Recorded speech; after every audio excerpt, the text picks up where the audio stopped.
If you like the story, you can support the author on Patreon. Link is in the description. Chapter 51. Chapter 51.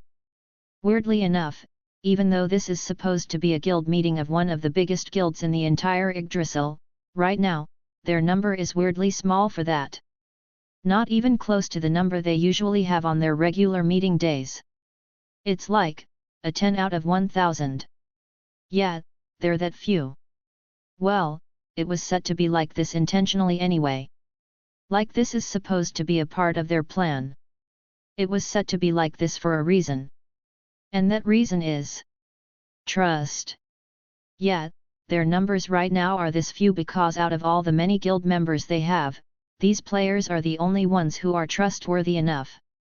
In short, it's a meeting between Sasaki and his personal friends. But of course, they got ambushed still and were trapped, but that's because they didn't know where they were supposed to go in the first place. Yeah, they teleport inside the game individually and have the coordinates already before the meeting even happened, but that doesn't mean anything to any of them because the coordinates they were given are encrypted. It means that, other than the one who gave it to them, no one has a way to know where the coordinates would lead them. Well, encryption is supposed to make the coordinates private. If anyone could do something to reveal the location behind the encrypted coordinates, then that just ruins the purpose of encryption itself. But yeah, they got themselves in their current situation because of this very thing, so it didn't serve them well. But a void might comment that one of them should have tested the coordinates beforehand, just to make sure that nothing can *ck them all up when the time has come. Well, like a wise man once said, encryption is supposed to be a way to make certain coordinates private. But the encryption method doesn't just make your coordinates unreadable, it also prevents anyone from doing the testing. Coordinates allow a certain player to go from this area to that designated area. But if the coordinates are encrypted, any player who has the coordinates wouldn't be able to use that coordinates to go from Area 1 to Area 2 until this particular time in this particular place. To make it all simple, testing it beforehand is an impossible thing. Of course, even if they can do the testing, they probably won't think of doing that because the one who gave the coordinates to them is Ryu, their vice guild leader, and Sasaki's best friend. A person who they trust the most after their guild leader. But yet, again, they got themselves in their current situation because of this very person, so their trust didn't really serve them well. The moment Ryu attacked Sasaki, everything finally clicked in all of them. They finally realized that they were completely played from the very start of this event, and they're like idiots who willingly participated in it. Of course, they were all understandably shocked, disappointed, and somewhat angry. Like none of them expected it. They got transported to a different place, and here, everyone's an enemy of each other. They need to kill everyone here and be the last man standing if they want to get out of this place safely. The repercussions of being a loser are quite big, and the reward for being the winner is extremely good. These are the things they've been told to do by the notification prompt that appeared in front of them the moment they regained their visions. But they couldn't care less about it at the moment. The only thing they wanted to ask out loud is why. Why did you do this? Sasaki stood still as he looks in his Ryu's direction. The man in question, on the other hand, is just standing there in silence, still holding the sword he used to attack Sasaki in the back just a few moments ago. He's just there, not saying anything. Looking at his friends as they look back at him with fierce in their eyes, at least that's what he's getting from them, even though avatars can't really convey the player's real-time expression. What made you do this? Come on, tell me. Sasaki asked the question again. Seeing his friend's desperate voice, Ryu made a huge sigh and finally answered back. Money. All for the money, really. He said in the plainest way, as if he isn't in the spotlight right now. You bastard. One of the guild members who couldn't take it anymore shouted at Ryu and attacked by swinging a large hammer towards him, to which he easily avoided and then counter-attacked successfully. You actually dared to avoid that, you piece of sh*t. The guy who was pushed back due to the counter-attack shouted toward Ryu even more furiously. He was about to launch an attack again, and the others are already preparing to follow him up, given that they also felt anger towards Ryu, but Sasaki's voice made them all halt. Everyone, calm down for a second. I'm still talking to him.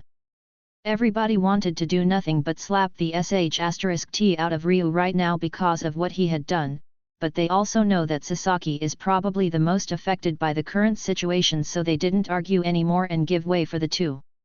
What will they do next depends on the outcome of their upcoming conversation. You could have said it much better, you know. Sasaki said laughingly, although there's still a slight sadness in his tone.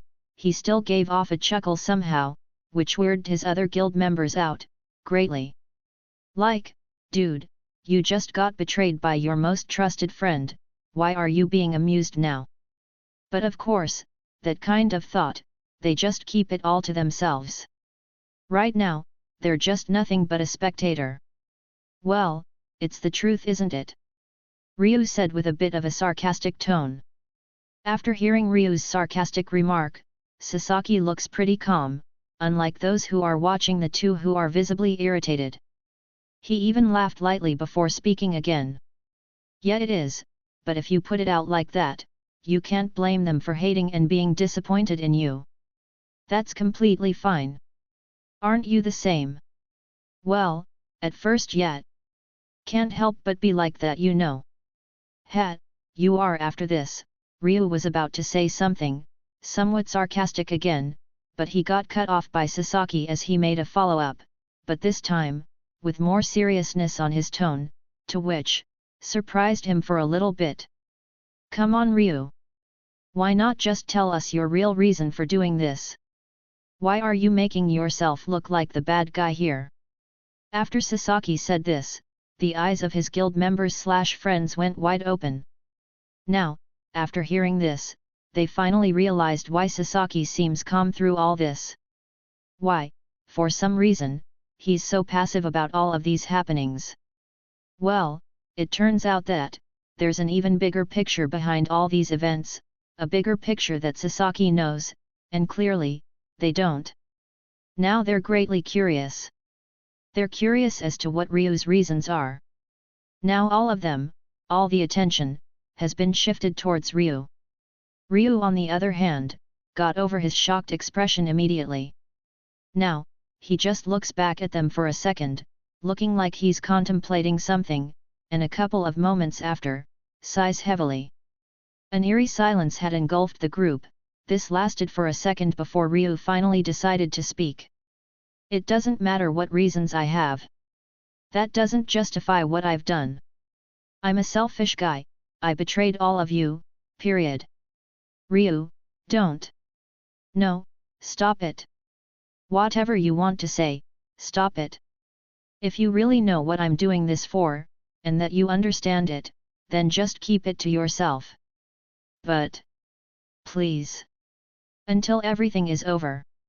Sasaki wanted to speak more.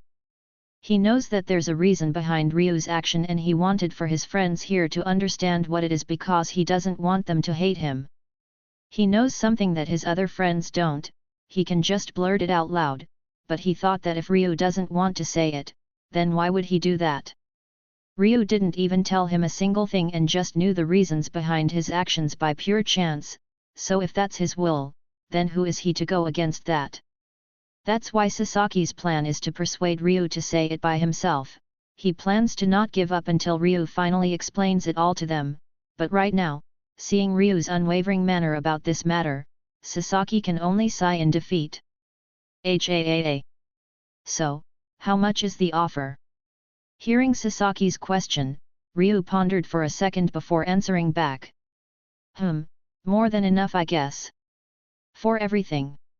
Yeah. For everything. Ryu said with a mysterious gladness in his tone. It distracted him for a second, like his mind suddenly went off to another place, though that moment didn't last that long as he suddenly turned back on his stoic-like demeanor. All of this, however, failed to avoid Sasaki's eyes. He saw how his friend failed to hide his emotions. A proof that Ryu's behavior right now is nothing but a facade. To which, brings smiles to Sasaki's face. All right. So, is this the end of your deal? Cause if it is, then I'm afraid I have to kill you now. Sasaki said towards Ryu. No. I actually need to do one more thing. Ryu said as he brings up his sword up front, which alerted his other guildmates as they all took defensive formation. Everyone, stand down.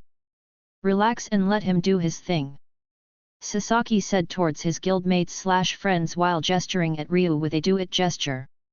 Which made Ryu grateful as he nodded lightly toward him as thanks before thrusting his sword upwards and then unleashing a skill. As Ryu unleashed his skill, a skill that fires a huge laser beam from the tip of his sword, Sasaki and his other guildmates did nothing but watch. Though they're all in a defensive state. What Ryu unleashed is a powerful skill of his, and they all knew this.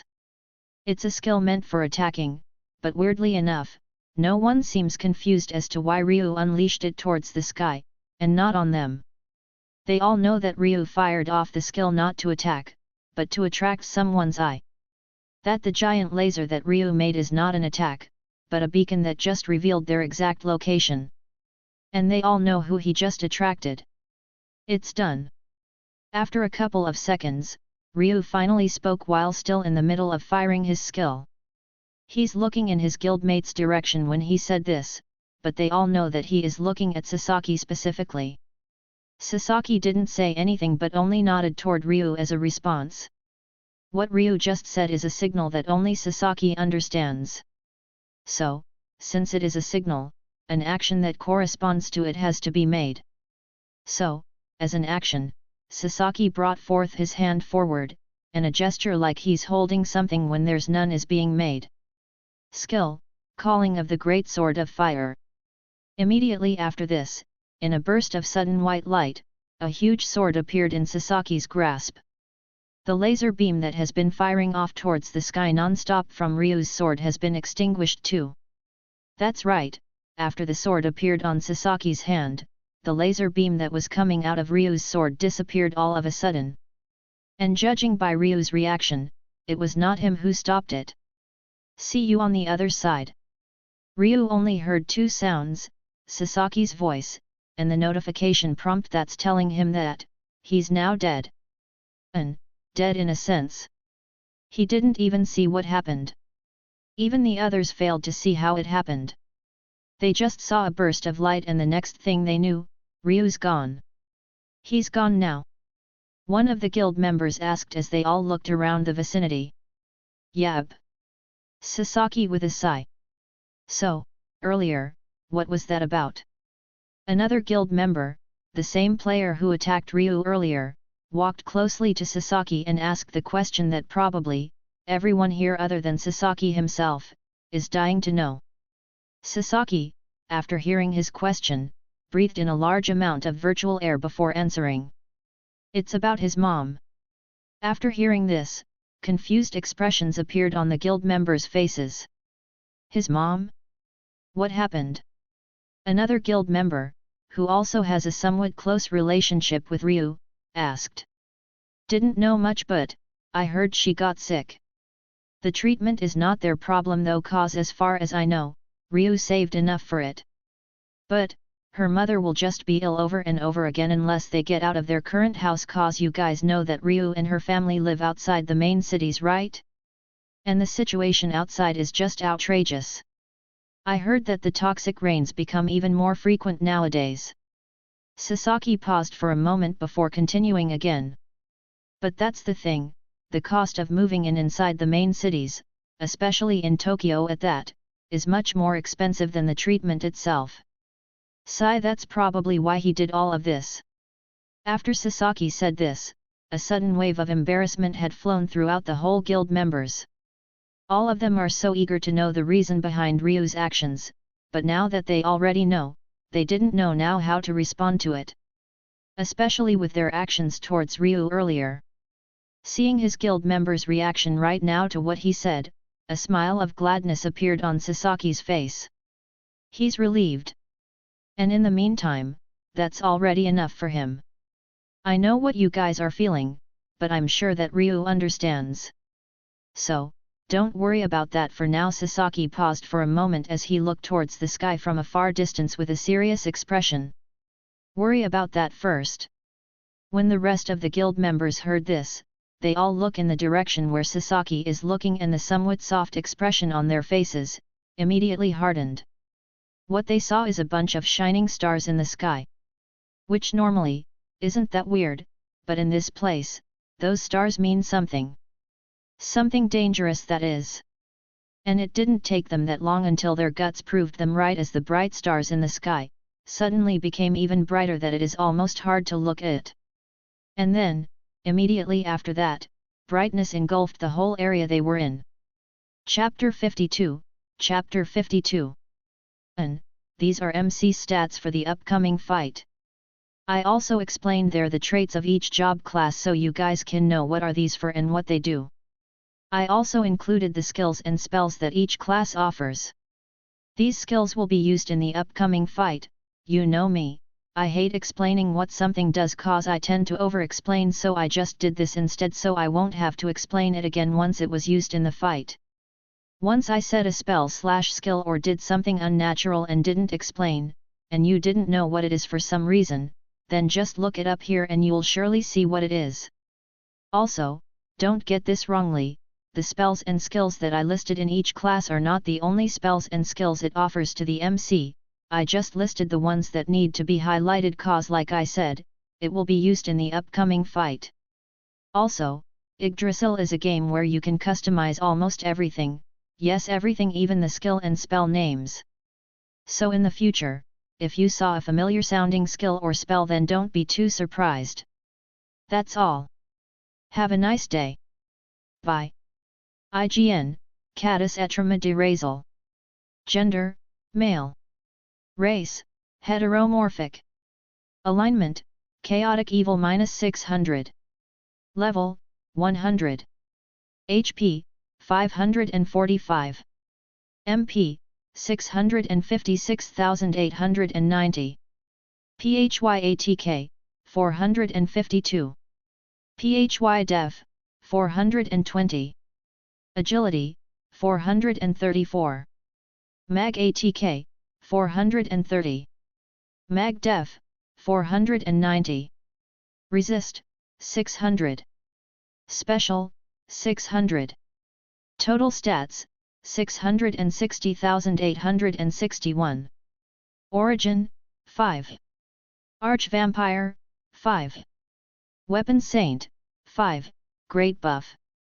World Terror, 5, Even Greater Buff, Even Greater Debuff. World Disaster, 5, Even Greater Offense, Even Greater Buff. Avenger, 5, Great Offense, Great Sustain, Even Greater Buff, Even Greater Debuff. Eternity, 5, Great Defense, Even Greater Sustain, Great Buff. Silencer, 5, Even Greater Debuff. Monosmith, 5, Great Defense, Even Greater Sustain, Even Greater Buff, Even Greater Debuff. Abomination, 5, Offense, Defense, Great Sustain, Great Buff, Even Greater Debuff. King of Nibelheim, 5, Even Greater Offense, Great Defense, Even Greater Buff, Even Greater Debuff. High Cleric, 10, Great Sustain, Great Buff, Debuff. Astromancer, 5, Even Greater Offense, Great Buff, Great Debuff. Hemomancer, 10, Offense, Great Sustain, Great Buff, Debuff. Deathbringer, 5, Great Offense, Great Sustain. God Eater, 5, Even Greater Sustain, Even Greater Buff, Even Greater Debuff. High Warden, 10, Great Defense, Great Buff, Great Debuff. Asterisk Origin. Unrestrained status. Lessen the cooldown of each spell and skill in the user's arsenal by 70%. Make the MP cost of each spell and skill 7x. Prima Eval System. Every skill and spell in the user's arsenal will be fueled by MP regardless of its restriction for use. For example, if the user uses a monk's skill, it will still activate, but instead of ki, it will now be fueled by mana. Same for some skills and spells that decrease one's HP for each cast, it will also take MP now instead of HP. Weapon Saint. All weapon mastery. Allow the user to use all kinds of weapons, free from any kinds of restriction. World Terror. Terrify. When used, everyone within the user's line of sight will receive a paranoid status for 5 seconds. Players who have a paranoid status will be blinded and slowed throughout the entire duration of paranoia. World Disaster. Firepower Generator. Greatly increase user's magic power by 50%.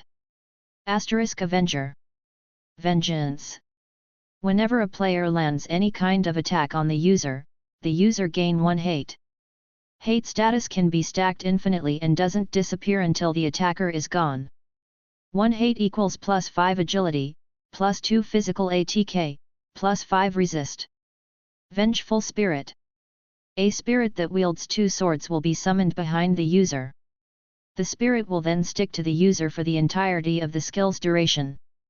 The spirit attacks anyone that attacked the user. Eternity. Pseudo-immortality. Regains 10 missing HP every second. Will of Undying. Rapidly gain HP for a total of 10 seconds. The skill will only stop once the duration is over, even if the user has a full HP already, it will still keep going. Silencer. Bad Influence. Once used, the target won't be able to cast any active spell and skill for 5 seconds. All ongoing spell and skill will be cancelled too. Monosmith. Manipulation. Once used, anyone within a certain radius will have half of their mana sucked by the user. Loved by mana. A magic barrier will form around the user. Once the barrier is destroyed, it will automatically recast itself after 60 seconds. The magic barrier has a total of 50 HP. It can only block magic attacks. Once the magic barrier is up, the effects of any kind of crowd control spell are halved. Instead, on the HP, any magic-based damages that the user receives while the magic shield is still on cooldown will now be transferred to the MP. For example, if a player hits the user with a fireball, the damages that it makes will not inflict on the user's HP bar but on the MP bar instead. Abomination. Demonic Flies Transformation. This skill will turn the user's body into countless demonic flies that will scatter around the vicinity, making the user immune to all physical and magical attacks. Once the duration is over, the scattered flies will compress on a certain location, then, the user's body will then return to normal again. King of Niflheim. Kingdom Privileges. While in Niflheim, gain the following. Plus Ice Element Immunity. Plus 80% Ice Element bonus damage.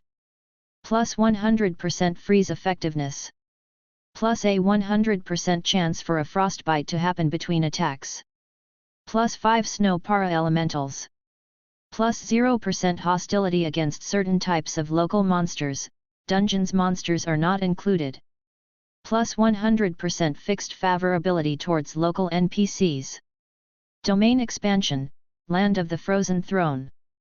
Change the scenery within the vicinity of the user by summoning the deepest part of the Niflheim itself. High Cleric.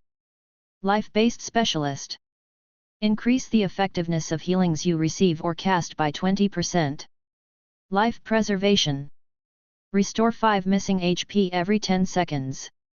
Immediately gain 30 HP once the HP falls down to 1. Astromancer. Starfall. A super tier spell that deals continuous AoE damage to a large group of areas. Hemomancer. Superior Blood Possession. After receiving damage, start regaining the lost HP immediately. Plus 0.5 HP per second. Deathbringer.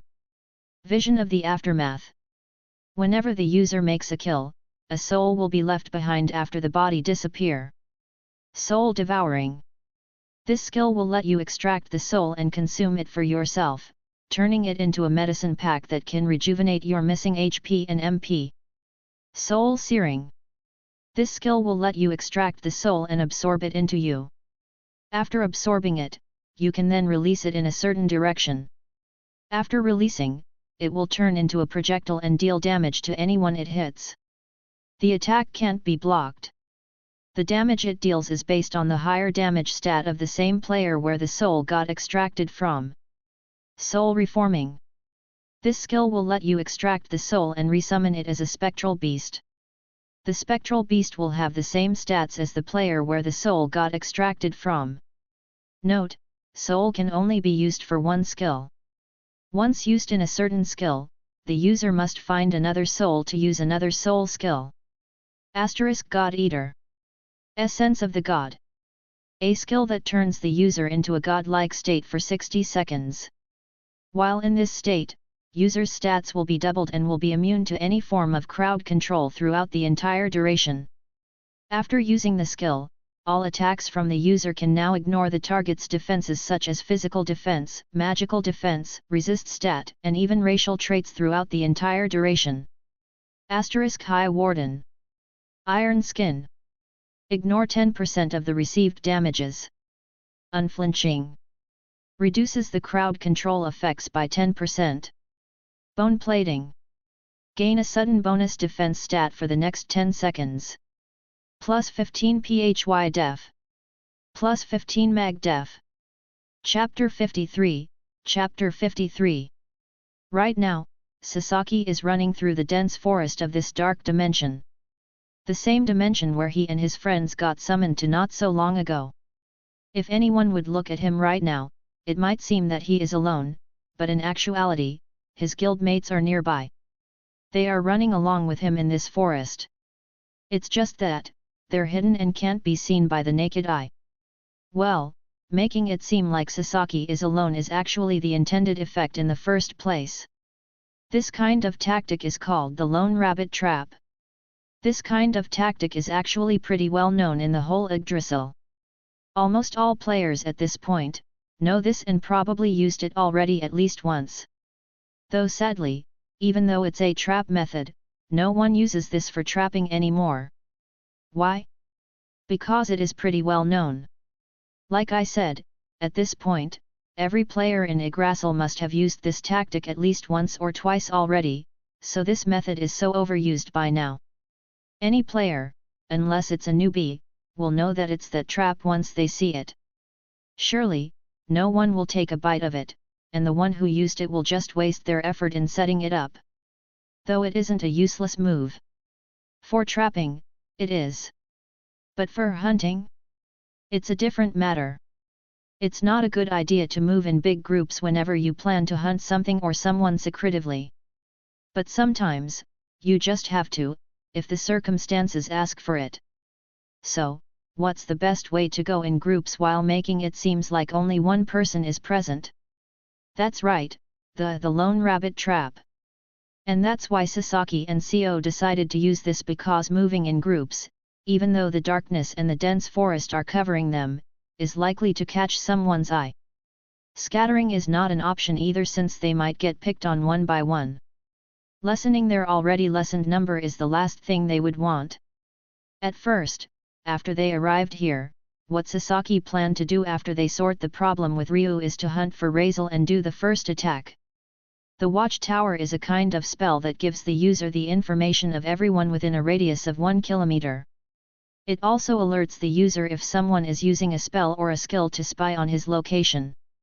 This exact spell has been cast while they are having their arguments earlier with Ryu, so they know that Razel doesn't know their location yet since it didn't pick anything up. But when Ryu gave their location away, everything about that plan is now gone. A couple of moments ago, they just got attacked by Razel with what seems to be a super tier magic. They will surely be put in an unlikable situation if they got trapped in the middle of that spell, but thanks to Sasaki's salvation, an AoE teleporting skill, they dodged and received no damage from that attack. Also, due to them teleporting out there and being repositioned in another area, they managed to slip past Yuki's vision and once again gain the element of surprise. And this time, the odds are leaning on their side since they now have Razel's position. Cause before teleporting out earlier, one of Sasaki's skills, a passive skill that activates whenever someone attacked him or launches an attack towards his position, lets him know Razel's exact position. When that happened, when his system showed where Razel is, he immediately used another skill of his to mark Razel's position. So right now, in his vision, he can clearly see where Razel is exactly. That's the reason why he made his company hide, because they need to get close to Razel as much as possible without being noticed by him. They can only reveal themselves once the time for the attack has arrived. "We're getting close, get ready," Sasaki said in a very low voice. He didn't get any response from it. Well, it's not like he is expecting anything anyway, since he already knows that everyone heard what he just said. "Found you." But as they were making their way slowly, they heard a weak yet loud voice from above. "Oh no!" Sasaki muttered as he looks towards the sky and found a giant eye, staring directly at their location. "We're found, collapse!" Sasaki shouted, and immediately after that, his guild members started appearing beside him and a formation had been formed. Everything happened in one quick breath. The way they responded in their current situation without further orders just shows how veteran they are. But they all know that in front of the true veteran and absolute power, this means nothing. "On me!" Sasaki and Seo suddenly heard a shout, presumably from one of his friends that guards their right flank. They immediately turned their whole focus on that said direction as they rotated their formation quickly. Wait, that's not too quick. In fact, that the guy who's guarding the right flank didn't have enough time to say that he's actually not the one who shouted. They are all stressed about Razel's presence that they all move without even thinking, and thus, they got fooled. They hurriedly fortified their right flank without thinking that they didn't even realize that by doing that, they are completely exposing their backs in the opposite direction. They all realized this fact immediately. But they are already too late, as before Sasaki could even say anything. F***ck. He's her. A shout suddenly erupted behind them. They all turned towards the shout's direction as quickly as they can, but the one who shouted is now gone, and in his place, a new player is now standing. 1 down, 12 more to go. No introduction is needed because they are all aware of who this player is. Razel, you little b***tch. One of them, who seems to be the tank of the group, rushed toward Razel with great speed. Razel, on the other hand, sucked the soul of the guy he just killed and then immediately fired it off at the guy who was rushing toward him. The tank guy who saw this, put his shield in front, intending to block the attack with his shield, but to his surprise, the attack went through his shield and armors like they were nothing but projections and directly hit him in the chest. F***ck. This resulted in a critical strike that almost emptied his HP bar. Well, good thing that they have a healer in their group that can heal him. All he needs to do right now is just not die. Clank. Thinking that he will be quite stunned by what just happened, Razel sneakily followed that soul-searing with an empowered attack using his humongous axe. But unfortunately for him, the tank guy is quite attentive, so his axe met with a shield instead. Of course, Razel is fighting a whole party, so as he made that attack, the other members of the party immediately move and started attacking him in different directions. A player wielding a sword suddenly appeared in Razel's right corner and made an attack. He blocked it successfully, but he got slashed by a different sword-wielding player behind him instead. 15 HP. After that, Razel blocked another attack. He tried countering, but another one is coming behind, so he chose to jump in the air to dodge it. But as he was in mid-air, he got hit by an arrow, fired at him by a bow-wielding player. -12 HP. As he landed, 3 players immediately attacked him in 3 different directions at the same time. He managed to parry one attack, dodged another attack with a subtle move, and cancel the other one by kicking the attacker in the chest. But suddenly he was sent flying because he got hit by a hammer-wielding player from his blind spot. -12 HP. Razel didn't even have time to stand up as a player he know, Sasaki, suddenly came from above and sent a bunch of flying golden swords toward him. He was about to erupt a shield to block the attack, but a magic circle suddenly appeared below him and stunned him. The flying swords was about to hit Razel, so he immediately looked for the stunner, intending to cancel his spell, but unfortunately for him, the other party seems to know this ability of his, that's why they hid the caster from his line of sight. Razel didn't find the stunner on time, so he got bathed by Sasaki's attack with no room for escape. Minus 25 HP. Minus 23 HP. Minus 43 HP. Minus 21 HP. Minus 28 HP. Minus 54 HP. Minus 26 HP. Minus 23 HP. Minus 16 HP. Minus 34 HP. The damage keeps on coming as Razel watches his HP goes lower and lower as he bathes on the flying swords sent on him by Sasaki. But thankfully, due to his extreme durability, he's managing to hold onto his life quite well. Though he knows that this shouldn't go any further than this, because more of this will be dangerous even for him. Finally, the stun was supposed to last for a whole 10 seconds, but much to Sasaki and Ko's surprise, Razel started moving again when it's only been 4 seconds. Razel escaped the entrapment and immediately dashed forward to attack Sasaki. On his way, he casted a bunch of spells to boost himself, making him even faster. Seeing this, Sasaki immediately stopped his skill and then dashes forward to meet Razel with his sword. As the duo clashed in the field with their weapons, Sasaki's guild members immediately surrounded their position, intending to entrap Razel once more. But Razel, as quick-witted as he is, saw this, so he pushed Sasaki backward with a kick and then immediately rocketed himself towards one of the trappers, a spear-wielding player. Since the spear-wielding player plans to attack Razel in the first place, hence he was running toward him at great speed, he got so off guard by how Razel suddenly closed the distance between them. Ha! The momentum is pushing him so hard that he can do nothing but meet Razel head-on, so he tried attacking by thrusting his spear forward, but instead of parrying it, Razel let the spear hit him. The spear guy was a bit confused for a quick moment, but he immediately realized what kind of situation he just put himself in. Swoosh! 2 down. After Razel killed the spear guy, he didn't even take a breather as he immediately sucked his soul, then fire a soul searing again at the tank guy's direction. Learning from his experience earlier, the tank guy didn't try blocking the attack this time, but dodged it instead. Oh, she again. For a quick moment, the tank guy is confused, but he immediately realized what kind of situation he just created. Unlike the other members, the tank guy didn't rush towards Razel earlier when Sasaki clashed with him, and there's a reason for that. A reason that Razel just exploited. When the tank guy dodged his attack, the player behind him, the player who they're trying to keep from Razel's line of sight, has been exposed. It's no other than their one and only healer. The guy who's in charge of crowd controlling and team buffing. Sure, he didn't get hit by the soul searing, but just the fact that Razel can see him now, is already enough. No! The tank guy shouted as he tried getting back in his previous position, but he was already late. Corrupting gaze. Everyone felt it. They all felt that all the buffing spells within them had been removed. It's like they got stripped naked all of a sudden.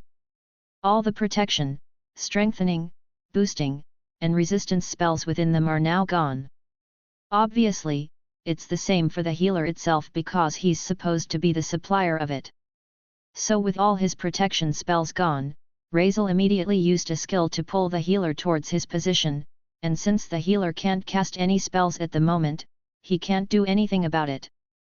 But Razel knows that the others won't just sit and watch this happen, so as he's pulling the healer, he quickly dashed forward to make the process faster.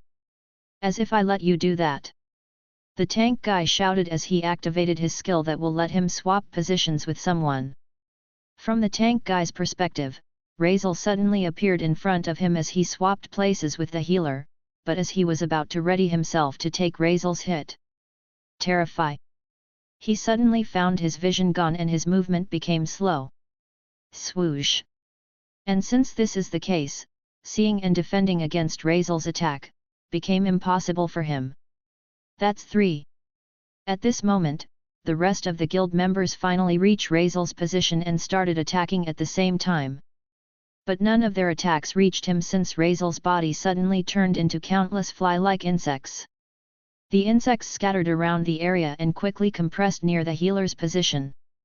The healer tried to run, but due to Razel's ridiculous agility, he got caught immediately.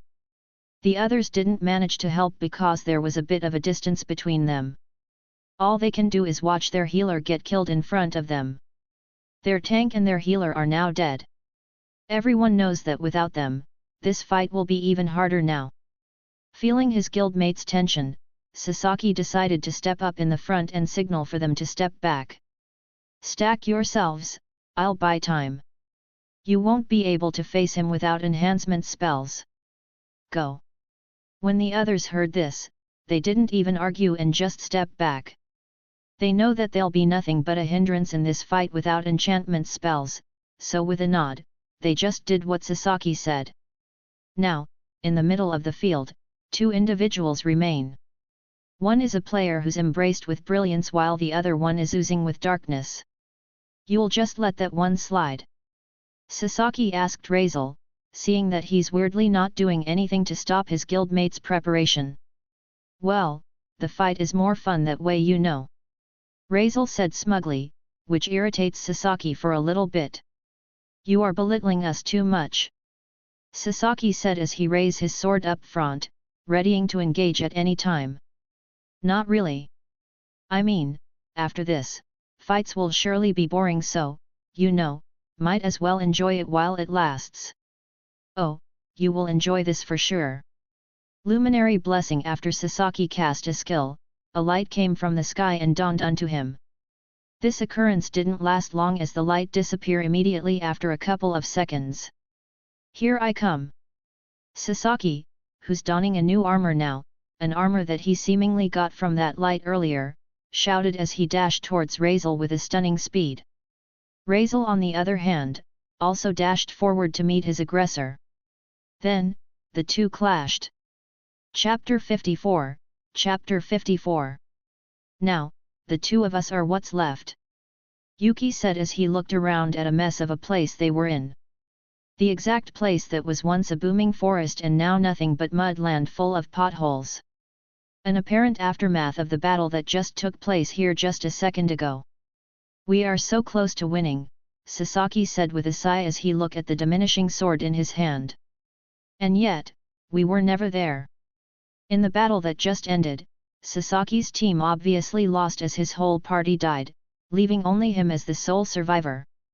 At first, Sasaki thought that the battle will be hard, but he didn't know that it would be this hard. After losing their core members, the tank and the wizard, they all started playing cautiously. Thinking that their loss will be evident if they still play the same tactic of being aggressive. In the first phase of the battle, Sasaki's team got the upper hand for a bit due to their sudden switch of tactics. This caught Razel a bit off guard, but it didn't last long before he started getting used to their attacks and eventually, formulated a counter-attack for them. They used the hit and switch tactic that will let them deal damage to Razel while also being safe. Though they don't deal damage as large and as fast as their first tactic, which is literally pin him down and attack him furiously, at least they are consistent this time. But in the mid-phase of the battle, they all started having a hard time and be more disorientated because Razel is now actively fighting them back. Hit and switch is basically a hit and run, multiple cars edition. One guy will attack Razel and then immediately retreat whether he succeeds or not. After that, another guy will also do the same thing and then repeat. All guys on the party will do that until it all goes back to the very first guy that made the first attack. And then repeat. The cycle never ends. But now, due to Razel's insane agility, outpacing him once they close the distance is so impossible. Earlier that's possible since there would be another teammate to take the aggro off once they make the attack, but now, a vengeful spirit is keeping the others at bay, so a follow-up attack is so hard to do. Razel is also now used to their encirclement, so trapping him in the center of their formation is now also hard. For some reason, as the fight goes by, Razel is also getting much faster and faster, making the already hard fight even more harder. Sasaki's party managed to hold off for a couple more minutes after the mid-phase, but it all started crumbling down when one of them died. That one missing player in their party immediately broke their already disoriented formation. And due to this, one by one, they all started falling down like a group of intoxicated flies. A group of players that started fighting off as a team, has now become a group of independent players fighting off a single battle. That phase only lasted for a good couple of minutes before the current moment arrived right in front of everyone's eyes. The moment where the two of them, Sasaki and Razel, are the only ones that are left. I'm glad, yet I felt insulted at the same time, Sasaki said as he faces Razel, who was standing at a not so far distance from him. Hey! Razel muttered. What is it this time? I did fight you seriously, didn't I? Hearing this, Sasaki smirked. Yeah, that's exactly why. You're playing with us, seriously. Sasaki already knows the outcome of this fight ever since the very start. If the Beast King, despite having a legion of players, still lost, what can their little party do? But still, he still believes that there's still a slight chance to come out of this place as the winner, since he has very high compatibility with the guys he's with today. That if they have a solid strategy and good teamwork, they'll be able to defeat him. But alas, it's all nothing but false hope. Even with all the might of their party, with all this synergy, teamwork, and strategy, Razel didn't even have the need to fight them seriously. Razel fought them seriously, but with the restriction that he had put on, that is. Sasaki can tell that Razel is fighting them with one of his legs and hand, tied to his back. With that condition, he really is forced to fight seriously. No matter how much of a beast you are, fighting a disadvantageous fight is really taxing. Plus to that is the fact that Razel already said it himself. Well, the fight is more fun that way, you know. Not really. I mean, after this, fights will surely be boring, so, you know, might as well enjoy it while it lasts. He's making it like this because he wants the thrill of a real fight before everything around him becomes boring. Razel can surely end the fight here and there if he wants, all he needs to do is just to unleash his whole arsenal. But where's the thrill on that? This is the last thing on his goals, so might as well enjoy it while it lasts. That's Razel's thought process on this one, and Sasaki knows it pretty well. That's why he decided to ride along with it. But now that he's the only one that's left, there's just no choice for him but to face the evident defeat. So shall we end this now? It's getting pretty late now, you know. Razel said as he impatiently taps his great axe on the ground. Yeah, let's do that. Sasaki said with a light chuckle. I will humor you for one last time. Oh. Razel muttered, sounding very impressed. You have something more in your sleeves. I do, so you better prepare yourself after this. Sasaki gets into a stance as he raises his diminishing light sword in front. 'Cause if you don't, you might die. Who, that sounds promising, Razel replied with a playful tone as he brandishes his great axe. After this, a sudden pause shadowed the two for a good couple of seconds before it was broken by Sasaki as he activated a skill. Well, anyone can tell that he activated something because his already dimmed sword suddenly became brighter, even more brighter than before, and also his armor changed. Now, he looks exactly like how anyone would describe a light god if they saw one in person. A person who's extremely bright and mostly made out of light. Basically a Dawnbringer Riven when she ults. Who, is that your final trump card? Razel asked, looking pretty amused by the current situation. Though, he received no reply from the other side. Razel immediately thought that Sasaki doesn't have any plan to prolong this fight anymore and just want to get into action. Having a complete understanding of the situation, Razel too, prepared himself to engage. He can't let the other party wait anymore, can't he? So with that thought in mind. Alright, just make sure that thi. So, he was about to make the first move after saying a little pep talk, but before he could even do that. Swoosh! Sasaki suddenly appeared in front of him and attacked Razel using his sword. URK. He tried to dodge, but the attack caught Razel so off guard that it still hit him in the chest. Everything just happened so fast. If it's a player other than Razel, they will surely not be able to react on time and just receive the entire attack. Even Razel, who still managed to react somehow, despite being caught off guard, still got hit.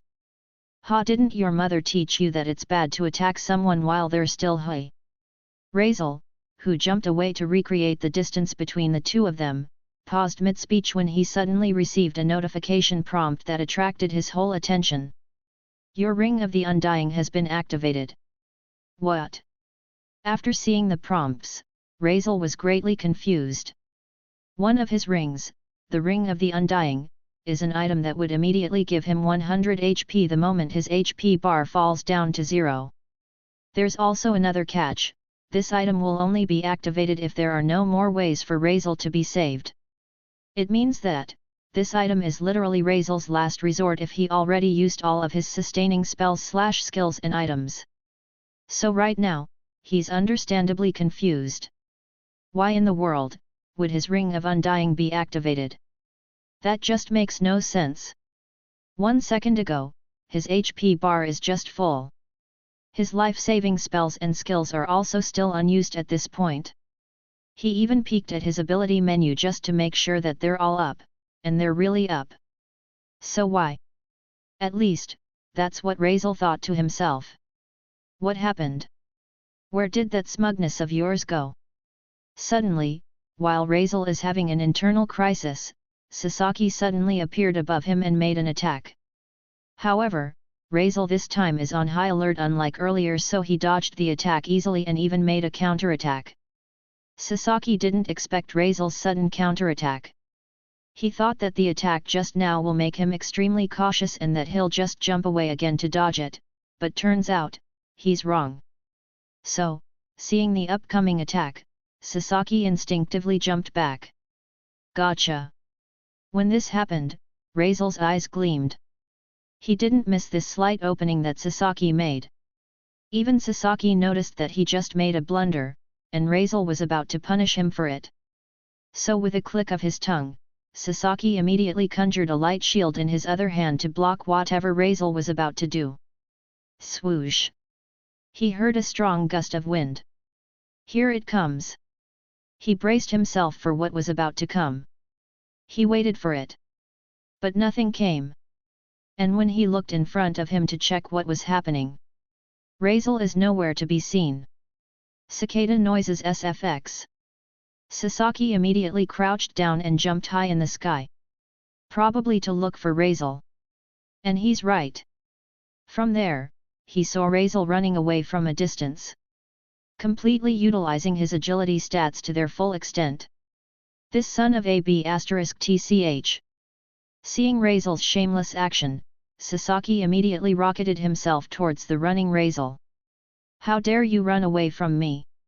It was then that a chase between the two began. Chapter 55, Chapter 55. Last Breath. Once activated, the user will gain slow immunity throughout the entire duration. Once activated, the user will gain the skill Stake of Light throughout the entire duration. Once activated, the user will regain all the missing stats, and all existing crowd control or debuffs will be removed. Once activated, the user will gain a Blade of Light V throughout the entire duration. Once activated, the user will gain the Protection of Light V throughout the entire duration. Once activated, all stats of the user will be multiplied by 3 throughout the entire duration. Once activated, the user's PHY and Mag attack will be multiplied by 4 while fighting a heteromorphic throughout the entire duration. Once activated, the user's PHY and Mag attack will be multiplied by 2 while fighting a demi-human throughout the entire duration. Once activated, all light-based attacks will be empowered throughout the entire duration. Once activated, the user will gain 1000 heroic energy throughout the entire duration. Any action made by the user will consume a corresponding heroic energy. Once all the heroic energy has been consumed, the skill Last Breath will end. Remaining heroic energy, 349/1000. Once the duration of the last breath ends, the user will suffer an absolute death, and the hero job class in possession will be lost forever. Stake of Light. Once activated, the user's next attack will ignore the target's defenses and directly affect the HP. Defensive spells and skills of the target will also be bypassed. Once activated, the user will gain a 100% critical chance for the next attack. Once activated, 400 heroic energy will be consumed. Underscore. He's so close, yet he never was. This is the exact emotion that Sasaki feels ever since he began this chase. Currently, Sasaki has an extremely high agility. Right now, no one can probably outpace him in the entire Yggdrasil. His current form allowed him to be so. Well, at least, that's how it is supposed to be. Because like a pest, who keeps on appearing no matter how much you squash them, there is still one certain player out there that can say, I can still though. Full of confidence.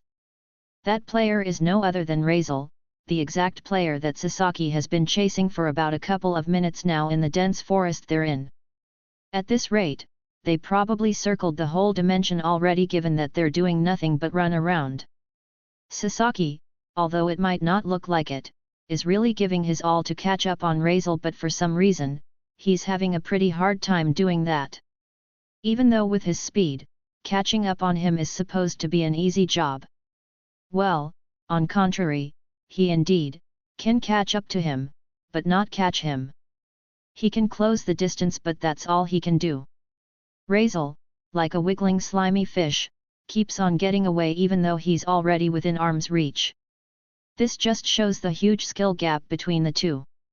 Well, it's not like it hasn't been shown yet when he basically 1v13 them earlier, but it has a different point right now. Anyone can understand it, even Sasaki himself. I have the speed, but for some reason, I keep getting left behind. This very thought makes Sasaki angry. Well, he's not only angry about his inability to catch Razel, but also pissed about Razel's shamelessness. He can't believe that the conclusion of his speech earlier about holding himself back throughout the fight just to make it full of excitement, is him running away like a coward. You're running away? Just because you found out that I can kill you now, you got scared? Hey you effing BTCH! Sasaki screamed at the top of his lungs as he launched an attack in a form of a light projectile toward the running Razel in front of him. I am not gonna lie. I didn't expect it. Razel said out loud as he dodged Sasaki's light projectiles without dropping his speed. Good for you, I guess. Aren't you the best? The number one? You are always bragging about it, right? The fact that you're so unmatched. So stop running already and face me like a man. Sasaki stressfully said as he suddenly closed the distance by appearing near Razel and immediately delivering an attack with his sword. Swoosh! Though Razel dodged it easily, then swiftly passed through Sasaki like he is not even bothered by him. Like, running away is the only thing he wanted to do right now. Ugh! Seeing this, Sasaki growled and gave chase again.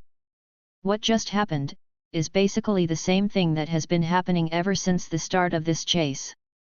Sasaki will attack, and no matter what type of attack it is, Razel will simply dodge it and continue to run away. None of Sasaki's attacks works. That's why, other than his physical and magical attacks, he now resorts to mental attacks too, as he keeps on barraging him with some words, hoping that his reverse psychology would trigger and put a stop on his tracks. That's how desperate he is. Well, I am scared of you. You're right. Razel said out loud. Though you're wrong about one thing. I ain't running away. Hey! Sasaki muttered confusedly, what bullsh*t are you on now? Hearing his pursuer's irritated voice, a sadistic smile appeared on Razel's face. Your skill right now. That form of yours, it's scary. You can kill me with that indeed. Even if I fight you seriously now without holding back, you're still scary. But while Razel is in the middle of his speech, an attack suddenly came behind him. Swoom. But he dodged it easily. That attack right now, just like the attacks earlier, didn't even bother him as he continued with what he was trying to say. Oh right, the chase is still ongoing as usual. But I'm confused as to why. Razel paused for a moment as he glanced in Sasaki's direction. Why did you just use it now? Without even waiting for Sasaki's response, Razel speaks again. If you used it right from the very start, you could have won. So, why? Even though in-game avatars can't cover the player's real-time expressions, Razel, for some reason, can see clearly the dread on Sasaki's face. He can see how the panic crept up on him. This made the smile on Yuki's face grow. He's enjoying how Sasaki reacted to what he just said right now. Shut up! Sasaki shouted angrily as he throws another attack at Razel. Razel giggled as he dodged it again with little to no effort. What's the matter? I'm right though. If you used it at the moment where I'm getting ganged on earlier. Swoom. Then you could have killed me. Swoom. But for some reason. Swoom. You didn't use it. Swoom. It's as if. Swoom. As if. Swoom.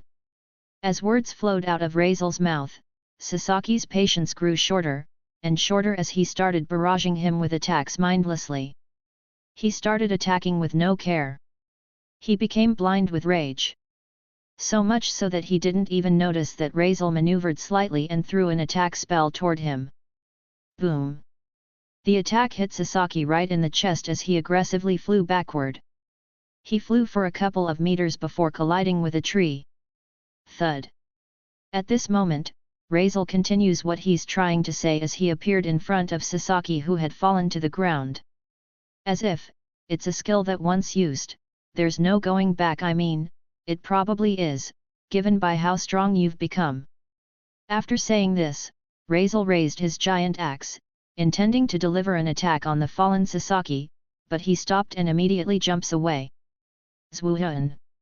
Just in time before a bunch of blades made out of light appeared and decimated the spot where Razel is standing just now. You see, fighting you head-on is quite hard. I admit that I'm not that confident.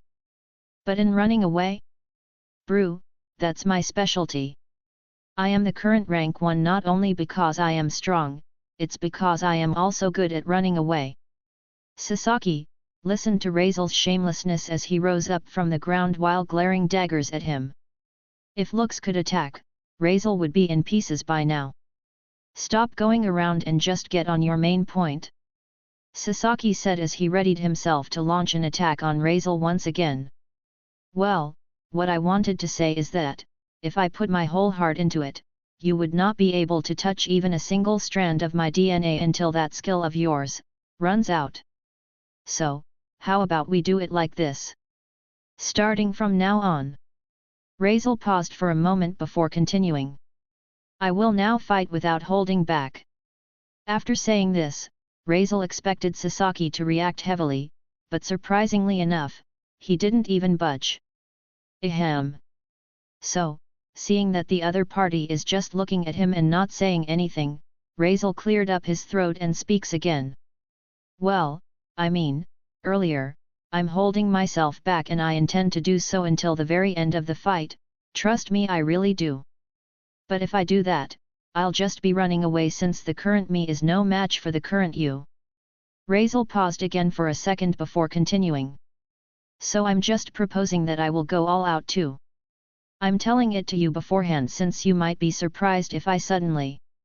If you're telling me that you will now stop running like a little bee *tch and will now fight me head on, then I don't care. Do whatever you want to do. Sasaki growled at Razel as he crouched down, looking like he was about to attack already. Looking at the impatient Sasaki, Razel sighs as he shakes his head. Don't tell me I didn't warn you, Razel said with a sharp tone, because the moment he finished speaking, Sasaki's figure blurred. Sasaki is already in a very tight spot. This form of his is already close to running out, so before that can happen, he needs to kill Razel first. Though he's having a hard time doing that because Razel doesn't want to face him head on and keeps on running away, but now that he will now fight him face to face, then, he can finally kick his ass. Swoosh! So instantly, just after Razel finished talking, he immediately maximized his speed and instantly appear in front of him, not giving him any time to react and dodge. He was about to blow the entire place where Razel is standing when suddenly, vroom! The scenery changed. From a dark and gloomy forest to that of a bright cold plain. **T This made Sasaki extremely wary as he backs off from his previous position while observing the new place they were in. Whenever he looks, he sees nothing but whiteness. The ground that was previously made out of dirt, has now become a solid darkish ice. The booming trees that were surrounding them are now gone too and have been replaced by snowy hills. This place, isn't this? Unfortunately, Sasaki's line of thought got cut off as Razel, who was standing from afar, started walking towards him suddenly, making him extremely alert. "Welcome to my very own domain," Razel said as he spread his arms wide open, and as if he reads Sasaki's mind, he followed up. "And yes, this is Nibelheim." Though extremely surprised, Sasaki is unfazed. No, actually, he was fazed, but he restrained himself because he knows that he has no time to be so. He has so many questions about the current happening, but he just pushed it all back in his head. Right now, for him, every second counts. So, without wasting any more time, he flew up in the sky and started circling Razel's position. Itza. While doing so, he started firing multiple light beams at him. I don't know why he summoned this place, but going near him might be dangerous. I'll just maintain this until I know for sure that I can fight him at a close range safely. Sasaki thought as he keeps on showering Razel's position with light beams. But just as he thought that, from below, a beam of white light was shot towards him. He managed to react, but he was a bit late, so one of his legs still got hit. TCH. Sasaki clicked his tongue as he saw from his status that he suffered a frostbite due to that. This not only reduces his HP continuously but also makes him extremely vulnerable to attacks that have ice elements to them. It should have also reduced his movement speed to an extreme extent, but since his current form makes him immune to that kind of effect, it's the only thing he got affected by. This won't do. Forget about the time limit, I will die first if I keep being passive. Sasaki thought as he realized that being aggressive is his only choice, that testing the water is not a choice anymore. So with that thought in mind, Sasaki worked his remaining energy to burst himself out of his current position in order to appear in front of Razel instantly.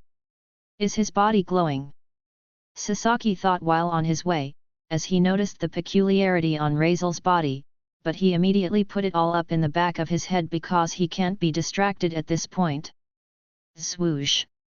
After being face to face with Razel, Sasaki immediately swung his light blade without hesitation towards Razel's neck. Though unlike the usual, Razel didn't try dodging, instead, he also threw an attack of his own. A standoff, hey! Sasaki thought in the back of his head as he sees this. Alright. Bring it on. So, with what he deemed as his last attack, Sasaki burned all his remaining energy as he guided the sword on Razel's neck, together with his last hurrah. Swish! His light blade successfully passed through Razel's neck. Hey! He was about to celebrate when Razel's giant axe suddenly landed on his body as well. Shee-ee-ee-ee-ee-nee. A screeching sound was made as the giant axe traversed his body from his lower hip up to the very tip of his head. Thurrying. After this, silence covered the two as they both look into each other.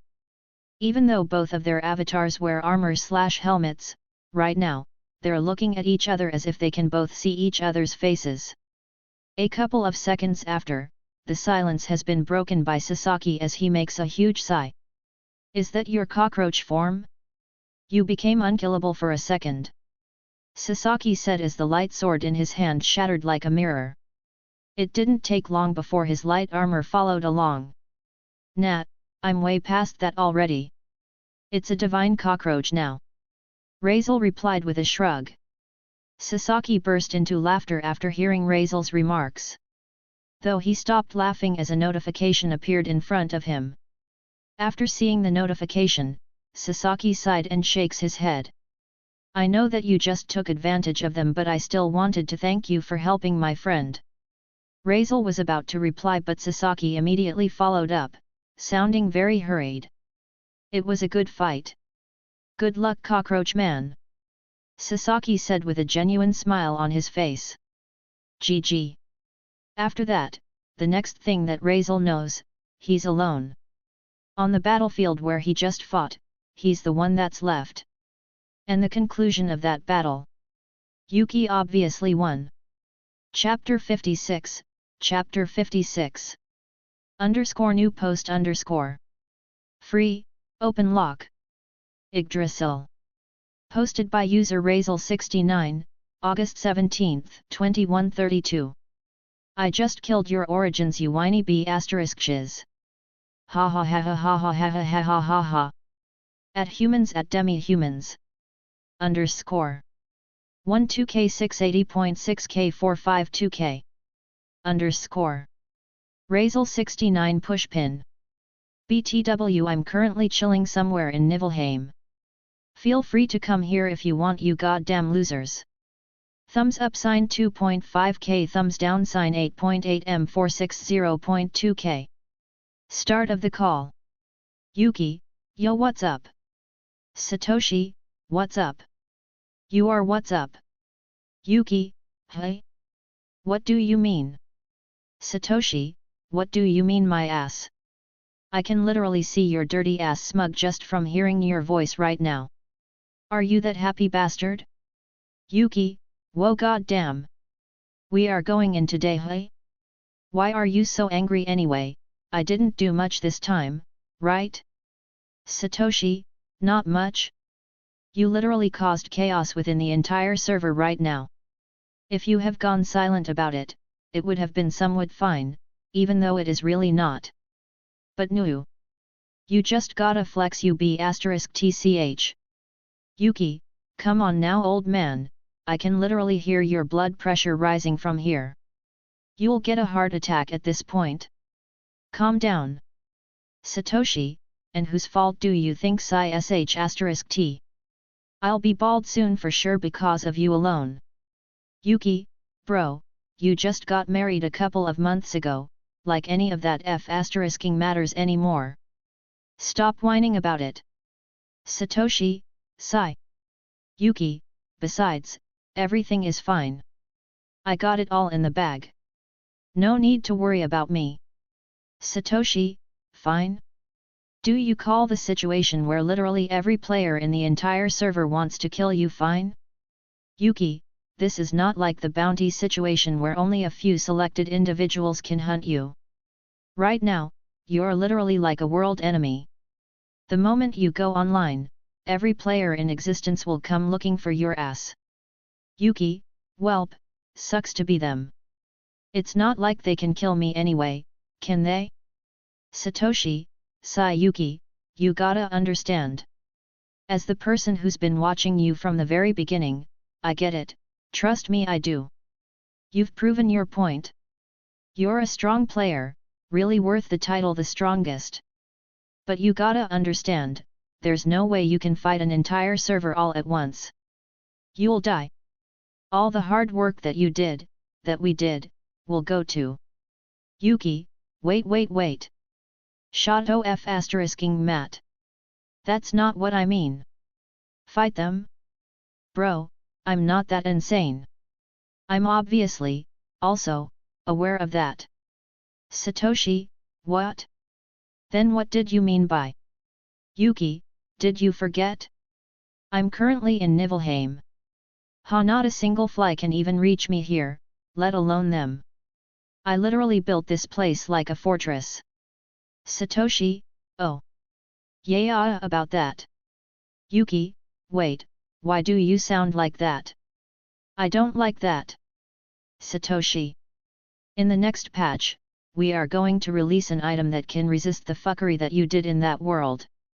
Yuki, if*ing knew it. Whenever you sound like that, it's always something bad. Not once it's something good. Satoshi, someone's not reading the patch updates that I sent you. Yuki, I've been busy all right. Satoshi, really? With what? Yuki, you know, with life? Satoshi, which means nothing, 'cause you have no life. Yuki, really funny. Anyways, what about this new item? What happened? Why? Satoshi, well, due to the tons of complaints and demands that we've been getting, especially now that you did all this brand new fuckery, the higher UPS finally decided to step up and take advantage of this whole situation too. I don't know, make more money I guess, since the item that is going to be released is a cash item. Yuki, damn. That's fucked up. Satoshi, it's all your fault anyway. In any case, in my defense, I tried going against it but can't do much. The majority wins, and the majority, unfortunately for you, is happily against you. Yuki, sigh, oh well. I guess it's still fine. It's just one thing anyway. I mean, you said resist, not immune, so even though they have that cash item, I'm pretty sure that they won't be able to come here fully scratch-free, right? Satoshi, yep. I mean, canonically, it wouldn't make sense for us to create a cash item that can fully neutralize the effects of the world items. That will just defeat the whole purpose of the world items itself. Yuki, thought so, 'cause that'll be stupid. Well, if it's just dealing with the miasma, then it's still alright. Got me worried there for a second, not gonna lie. Satoshi, but it doesn't change the fact that players have ways to finally reach you. So, what's your plan now, hey? Yuki, well, they can reach me for all I care. But the big question here is, would they be able to survive to at least land some scratches on me? No, I don't think so. Satoshi, sigh, here we go again. Look, as I said earlier, there's no way. Yuki, stop. I get it already. But I'm not talking about myself. Like I said, the miasma? That's just one thing. There's also, wait, there's no way you forgot, right? Satoshi, forgot what? Yuki, you got Alzheimer's or what?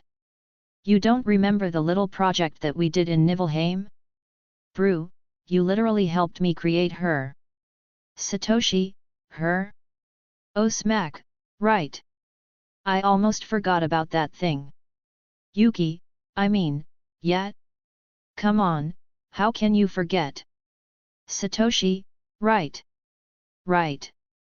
I mean, it's been a year now since we did it, and unlike you who only play games, I have lots to worry about.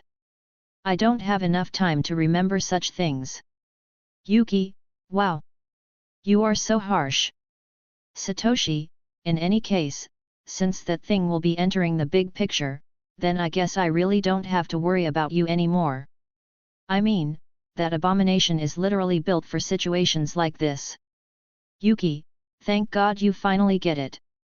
Satoshi, I guess you really planned this out, hey? You agitated everyone and then hole yourself up in Niflheim.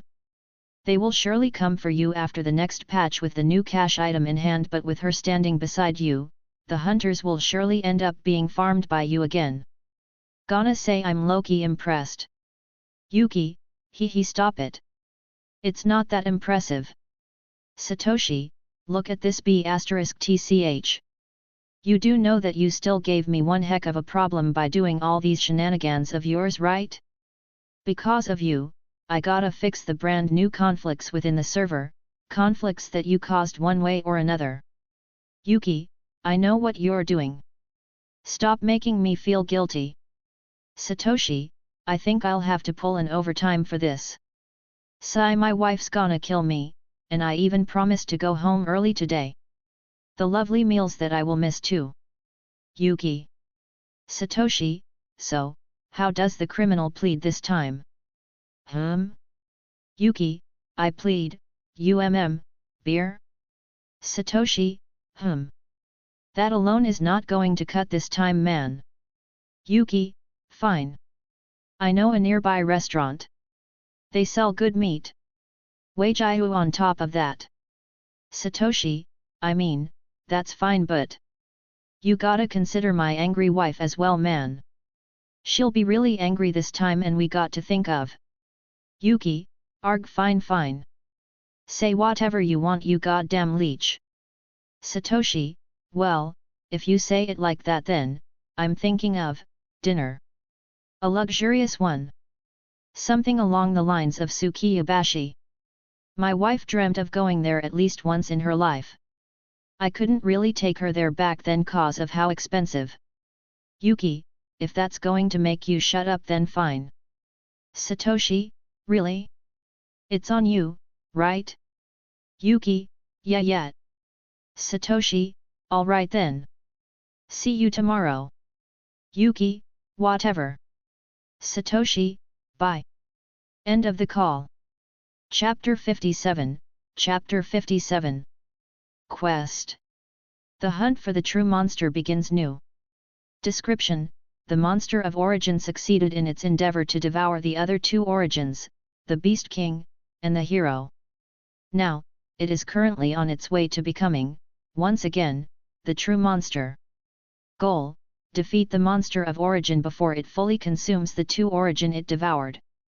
Duration: 67132:12.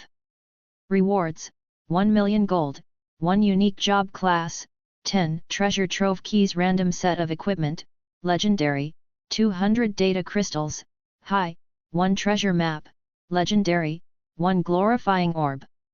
Penalty: none. Note: upon taking the quest, every participant will receive All for the Fallen, a quest-exclusive perk that reduces the penalty for each death by 90%, but the drop rewards for each kill is massively reduced as well. The general location of the monster of origin will also be displayed on the map. Every participant will be able to receive the reward regardless of their level of contribution during the quest. But the top 5 players that have the highest contribution amongst all, will receive another set of rewards together with the original reward. This quest can be taken infinitely until the quest duration is over. __. It's been almost a week now since Razel caused that entire chaos within the community, and since then, up until now, it simply never stopped. In fact, as days went on, it becomes even worse as if it wasn't already. Players upon players started leaving their own worlds and flooding the gates of Niflheim just for one sake, join in on the hunt.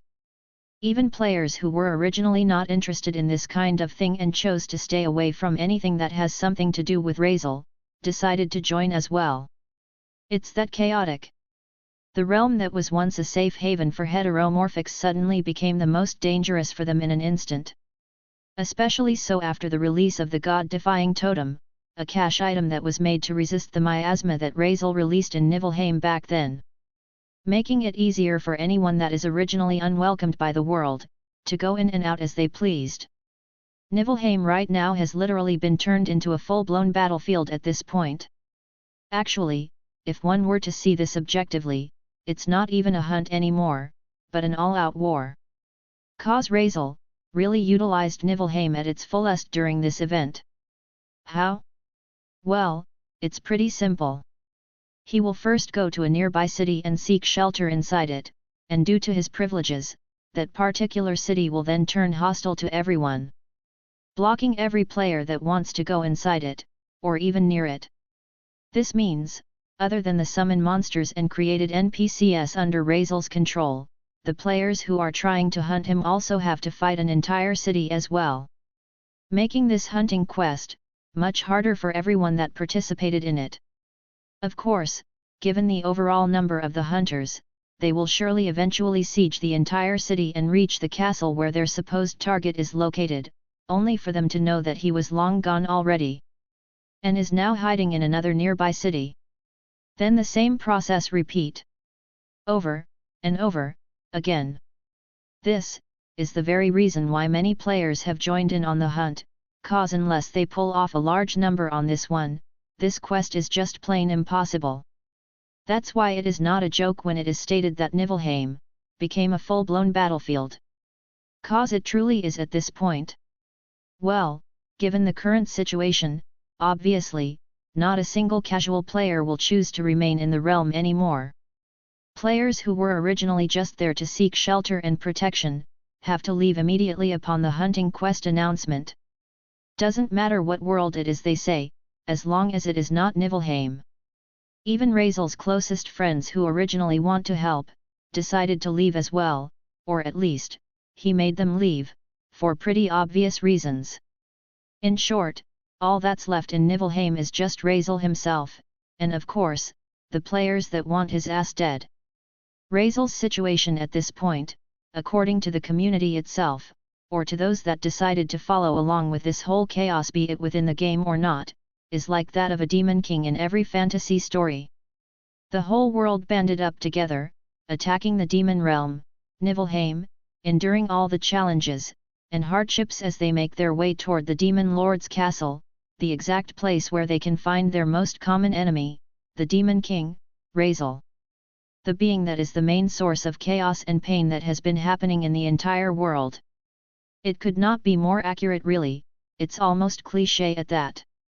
The fact that players started treating this hunt as a raid, and Razel being a full-blown world enemy rather than a player, is even more comical.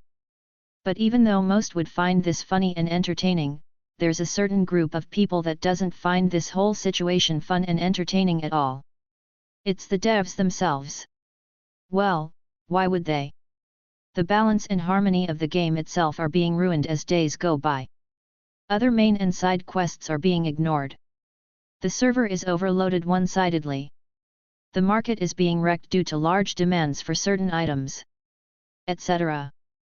Basically, many problems have been happening throughout the game because of this exact situation in one way or another. So unlike many players who find this fun, for them, it's nothing but more work. So much more work. In their defense though, none of them predicted that the scale of this entire situation would elevate to such a degree. All of them thought that this will just be your fun little event. Clearly, none of them thought that Razel actually has the ability to face the entire server and survive this long. Admittedly, all of them greatly forgot how resourceful Razel is and how much chaotic fuckery he can pull out when the situation requires him to be so. Actually, there's one dev that predicted this whole thing happening but sadly, none listened to him. Now they all suffered together. In any case, to make matters short, the devs already learned their mistakes and are already trying to calm down what has been happening in Niflheim throughout these past few days, only to no avail unfortunately. Cause players just ignored them and do whatever the hell they want. The fact that the perpetrator of this whole scenario seems to have liked the fact that he was being treated as everyone's common enemy, and also, to the devs' dismay, exaggeratedly acted as one, did not help at all. Razel, who was branded by everyone as the Demon King, started performing the role like it is his calling or something. Going around online, trash talk everyone, infiltrating the Hunters community servers, and trash talk everyone there as well. He's basically one of the reasons why this entire chaos hasn't died down even for a little bit, instead made it grow even more. A menace. That's what he is. So much so that the devs themselves had given up already and had no choice anymore but to contact Razel himself and plead for him to stop instigating everyone. Well, that plead, for their side, unfortunately, didn't really go well. Razel simply left them on hang and do whatever he wants anyways. In Razel's defense though, had they not released the god-defying totem, this would have not elevated in such a situation. So for him, he simply cannot just leave them off the hook, not now that he already sacrificed so much after the devs decided to *ck him up and used him as a quick cash grab. But still, Razel is not that heartless. He understands to some degree how hard is the situation for them as well. So he decided to give them another chance. Fine, I will stop, but let's talk about how you will compensate me first. To make matters short, in the end, this entire issue was then solved. After their negotiation, everyone is finally satisfied with their answers and left the meeting room with a smile on their face. Razel left with a huge smile. And the devs left as well with a smile. A painful smile that is. To be continued. Chapter 58, Chapter 58. Razel is obviously known as the strongest player ever since the very beginning. So much so that this piece of information is getting redundant by now.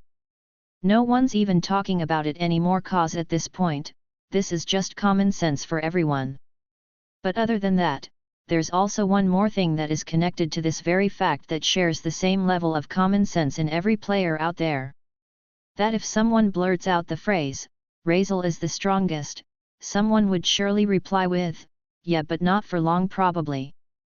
Cause there exist two other players that also possess an origin-like class, the exact thing that carried Razel to the status he's currently in. And almost everyone also knows this. Cause unlike Razel, who's been secretive about his possession, the other two love to brag about having such a thing. The same reason why Razel's origin, which is unique for him and that there should be no way for others to know it, became a piece of public knowledge. In short, the two exposed him. Not only that, but they also said something along the lines of, the gap between the three of them is not that far. That if Razel let his guard down even for a second, the title of being the strongest can be snatched away from him. Which is obviously a lie. Cause the two know how Razel no-lifed Yggdrasil, and that there's no way they can surpass him as easily as they made it sound to be. Sadly though, everyone believed that lie, and Razel himself is too lazy to call it out. Saying words won't work, cause people will believe whoever the majority favors, which, unfortunately, is something he is not. That's why a few weeks ago, when the time finally came, he decided to just hunt the two down and kill both of them. Probably the most effective method to make everyone that keeps talking **t about him, shut up. And that it did, cause now, no one can surely talk back to him anymore if he decided to flex. He made everyone angry and is now getting hunted for sure, but at least he removed everyone's capability to rebut. All are worth the hassle is all Razel could say. To make matters short, in these past few events, Razel proved to everyone again that he truly is the strongest, and realistically, none can reach his level anymore since the two who are capable of doing such a thing are already gone. Which the entire community finally accepted as nothing but a hard fact. So imagine everyone's face when the news broke out about him having a high chance of becoming even more stronger the moment their hunting quest ended up in failure. Many could just question the reality they are living in. How much is too much?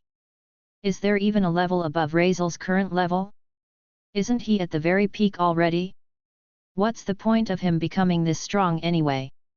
These are just a few questions that were frequently asked by the community as of currently. Obviously, all of this news about him gaining even more power is just mere speculation online. There's no solid proof yet. In the first place, the quest did not state what would happen if no one manages to stop Razel before the end of the quest, all it just said is to stop him before that happens, period. There's not even a punishment for failing. So none can really make out what's the outcome at the end of it. But, for the speculator's defense, that's pretty much the point. Other than that, can the system even offer him any other things? That's right, it probably cannot. And to that, while watching the heated argument of the players within the community, Razel himself would like to say one thing. Yep. You guys are so goddamn right. Power, even more power. That's exactly what Razel would get from this whole ordeal. Cause looking at his quest window, at the exact place where anyone would see the hunting quest, something else is on display for him. That instead of the hunting quest that wants him dead, it shows a survival quest that wants him to survive. And the reward is obviously shown as well. But in the foreign eyes, the rewards on display won't probably make any sense for them since Razel is the only one that can really understand what is there. Cause unlike the hunting quest which shows nothing but your most generic rewards, his is personal, so all of it is obviously unique. In any case, to make matters short, that reward will make him even stronger than he already is, just like how many predicted it. As to how and why? Well, none could really tell until the end of everything. Even Razel himself is not entirely sure. A few days ago, due to the ongoing chaotic situation, both Razel and the devs made an agreement secretly. And to that very agreement, Razel agreed to stop instigating everyone online in exchange for a little compensation. And that he truly did, making the devs sigh in relief, cause now that he did that, they expect the situation would finally calm down now that the source of this entire chaos was stopped. True, it feels like they got scammed once again due to Razel's little compensation, but at the very least, they like to think that it's all worth it if that can make everyone finally quiet up. Sadly though, to their dismay, the heat of the hunt, as days goes by, only became worse. Sure, they made Razel stop along the way, but they all failed to realize one thing. That it really doesn't matter anymore even if they stopped him at this point, cause the damage is already done. That it will grow even worse whether he continues what he's doing or not. In the very first place, all the things that have been happening around the hunting quest are probably the most hot topic throughout the entire community. None topped it so far. So in short, the devs realized all too late that Razel is not the reason why the situation did not get any better. It's the nosy people online that don't have anything better to do in life but continue making threads about what Razel did or say about that one particular thing and why he should be hated for it. And the devs, as sad as it is, simply couldn't do anything about that matter. Cause all the years that followed that event didn't miss even a single day. All of them religiously checked the forum about the hunting quest every now and then just to see if there was something new to look at. And to everyone's surprise, there is something new, thanks to those very people. Cause the entire hunt, throughout these past weeks, bore no fruit at all. For the attacker's side that is. The hunt is happening literally every time, and yet, there are still no changes. Everything still ends in nothing but another failure. The worst part is, they had to see their prey's smug face while doing some victory dance before leaving them all on air. Making all of them face the fact that all their effort just went down the drain, even more obvious. This clearly shows why everyone hated Razel down to their very bone. So much so that right now, there exists a group of people that ignores everything in the game and solely focus on hunting Razel down. Pouring everything they had just to increase the chance of them seeing the scene where they can finally start kicking Razel's ass. But as of now, as much as they want to deny it, all of them are starting to get exhausted already. In their defense, who wouldn't be? In this hunt, all they have done so far is literally just waste money and hope for the best. Cause the cost of joining in on the hunt, if one were to count the specifics for each part, is no joke at all. And to top it all off, the outcome of each attack isn't even guaranteed. Sadly though, quitting isn't an option for most of them, not after coming this far, they said. Well, to be fair, in comparison to the first day of the hunting quest, the hunters nowadays have become a force to reckon with. Even Razel himself would like to admit that there's just no way for him to face all of these players all at once. Good thing he doesn't need to, since all he does is just run away and hide anyway. But everyone knows that Razel's current strategy of jumping cities and using them as his shield is becoming less effective as days go by. Cause nowadays, every city that Razel chooses to hole himself to, is being sieged in an uncomfortably short amount of time. Compared to the original time of 1 hour, all the hunters need right now is at least 20 minutes in order to finish it all up. Slowly but surely, Razel is getting more cornered and will have no place to run to anymore. At least, that's what everyone wanted to believe. Well, in the first place, cities need a significant amount of time before it gets fixed, and it's not like there's an infinite amount of city Razel could go to. In fact, looking at the map of the entire Niflheim, he could actually only use the cities that are within a certain circle. And the number of cities that are within that circle only sums up to a whopping 8. In short, throughout this whole time, he's just cycling within those cities. And since the hunters, as time goes by, get better at sieging the cities, a time will surely come when they could finally reach Razel, and there are no more cities he could run to since all of them are still destroyed. This is the exact thing that keeps the hunters going. That's why they couldn't quit. Not after them getting this close to their goal. But other than that fact, sadly, there's something else that is also getting close to its end. The hunting quest itself. Cause right now, looking at the duration of the quest, a few more days are only what's left in it. The same reason why the hunters are getting more heated up. Cause once this quest is over, there's just no way they could still hunt him down, cause at that point, not only he's much stronger, but there will be no cooperation anymore since all of them at that point, are all for themselves. Fortunately though, right at the moment when only a day is what's left on the quest's duration, when everyone already expected failure, to everyone's surprise, something good happened. A world enemy joined in on the hunt. Chapter 59, Chapter 59. The great city of Frostfaroe is one of the 8 beginners' cities in the realm of Niflheim. It is also the only remaining one of those 8, cause the other 7 were still being repaired due to it being destroyed just a few hours ago by the army of players hunting Razel down. To make the long explanation short, for the hunters, Frostfaroe is the only remaining city that needs to be destroyed in order to finally get to where Razel is. Now with that given context, it will be not so surprising anymore if one were to see that the entire city has now been surrounded by thousands of players in every possible angle. Literally, be it on land or on the skies, there will be multiple groups of players there on standby. This very scene is so comical at this point. But as exaggerated as it may look, this just shows how much length the hunters have to go to in order to even get to where Razel is. They are that frustrated, and Razel is just that good at frustrating them. Though, as impressive and awesome as this scene might be from an outsider's perspective, for the hunters, this is really nothing, since the past raids that have been happening almost every day these past weeks have already been filled with scenes like this. And all those scenes, unfortunately for them, always ended up in nothing but utter failure. But now, all these hunters, greatly believed that today's raid will be different. And surely, one might ask why that is the case. Well, that's simply because of a certain player, or a certain existence, that towers amongst those waves of players that currently stand outside the gates of Frostfaroe.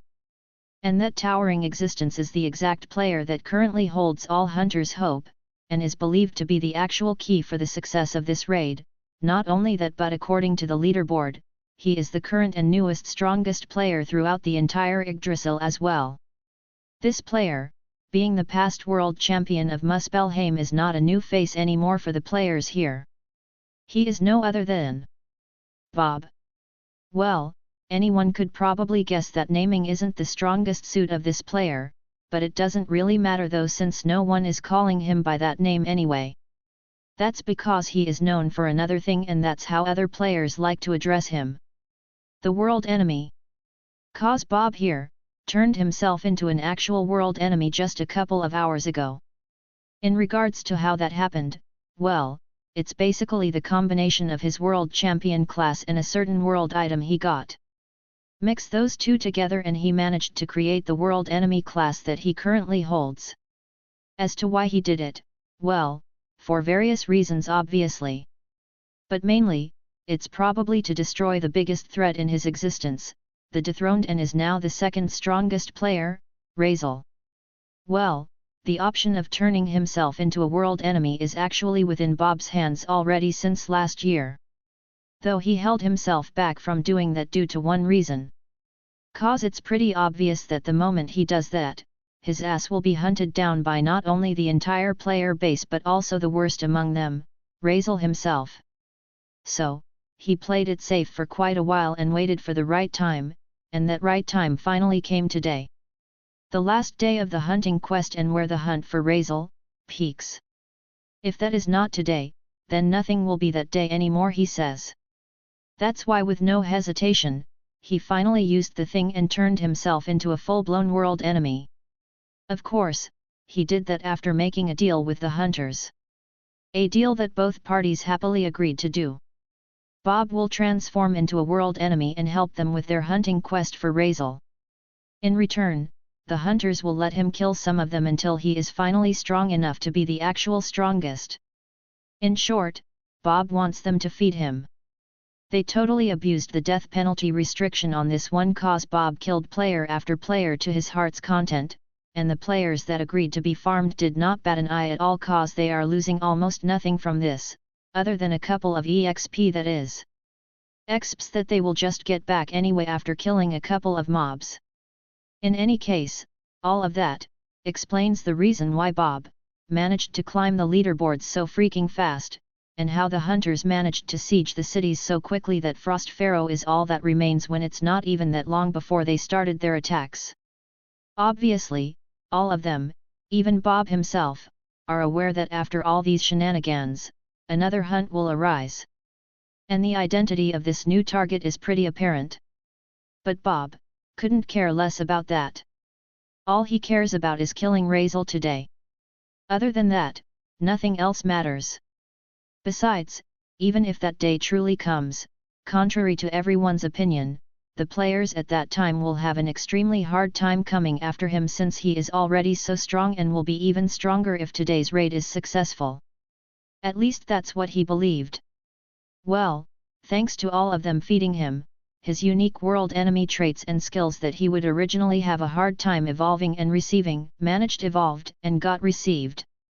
On top of all that, his current level and stats are already way past common sense. Combining that and all the other side perks, no one can really blame Bob for having such a delusion. Right now, he truly is a god amongst players. Even the devs themselves, looking at him currently on screens, can fully admit that as of now, he is much stronger than some world enemies they personally created out there.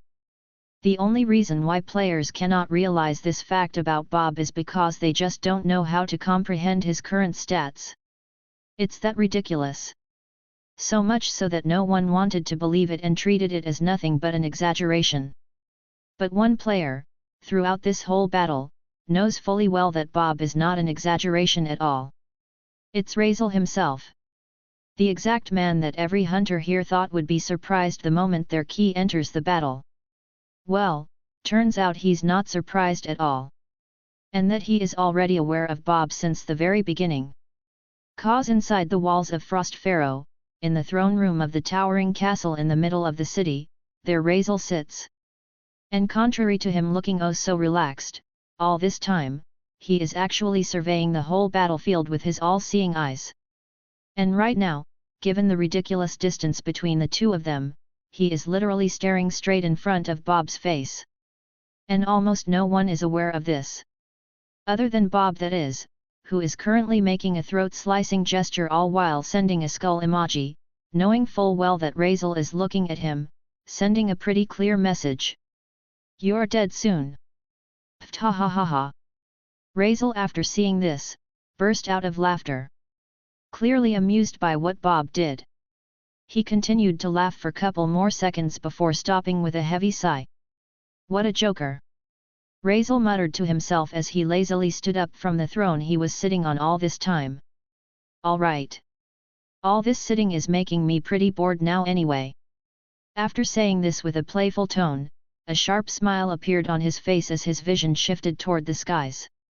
Time to play for once. And this change in gesture, one certain player who's hovering from the sky, felt it. And by felt means, his system bombarded him with warnings all of a sudden. Your skill danger sense has been activated. Situation, someone is approaching. Danger level, extremely high. Analysis, run. Hey. Though, it seems that he doesn't need to read what the system is saying in order to realize the situation.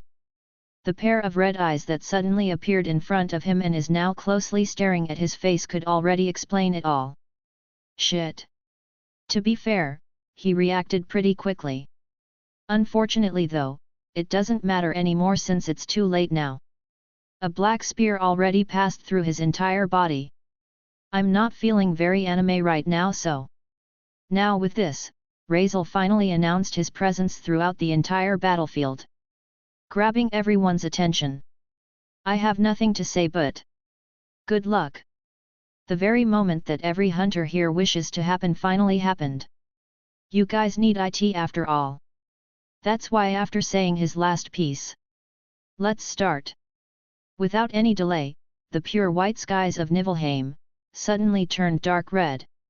Simultaneously, the lands glowed brightly as thousands of spells and skills were unleashed all at once. And with that, the long-awaited battle finally started.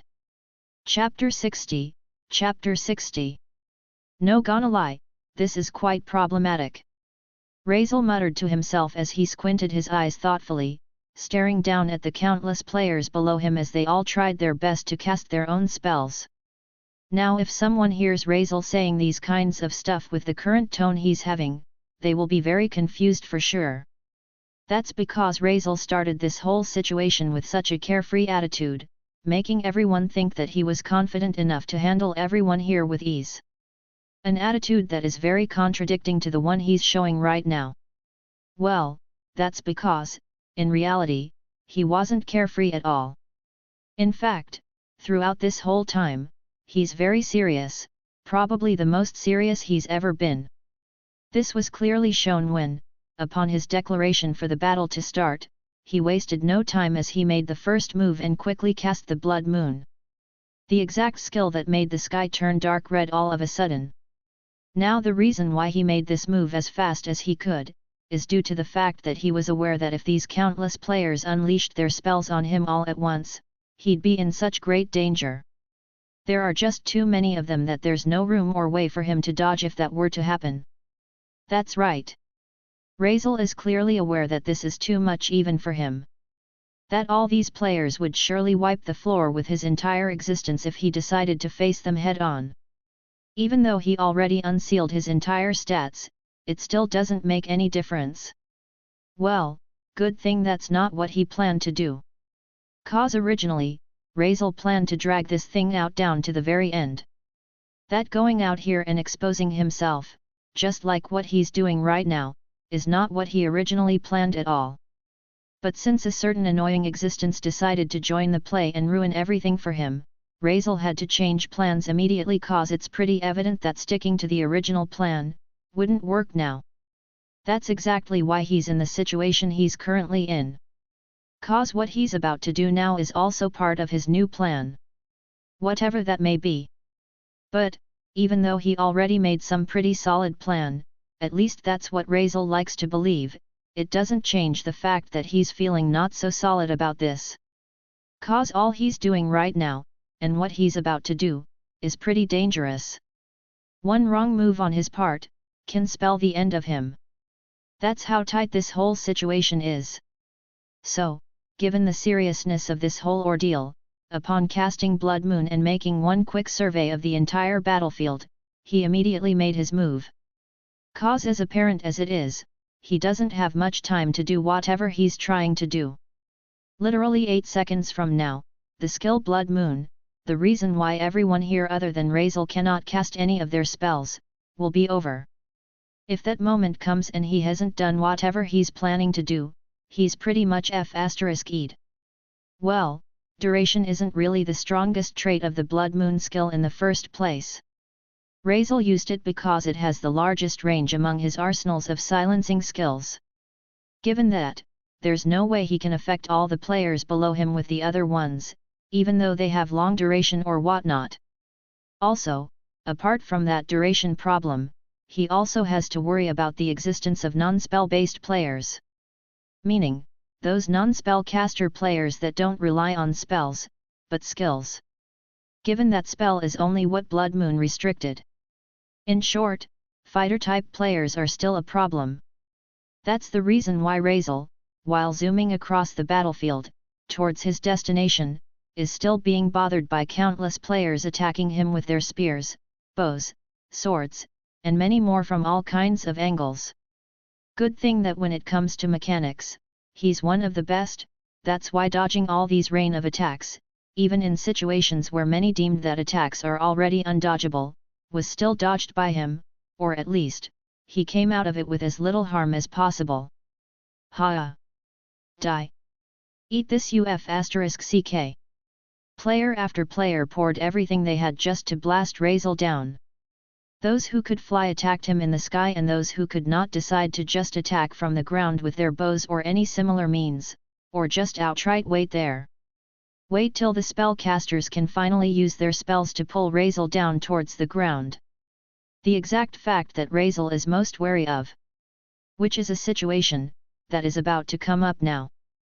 **T. Razel cursed out loud as all of a sudden, he felt his speed fluctuate.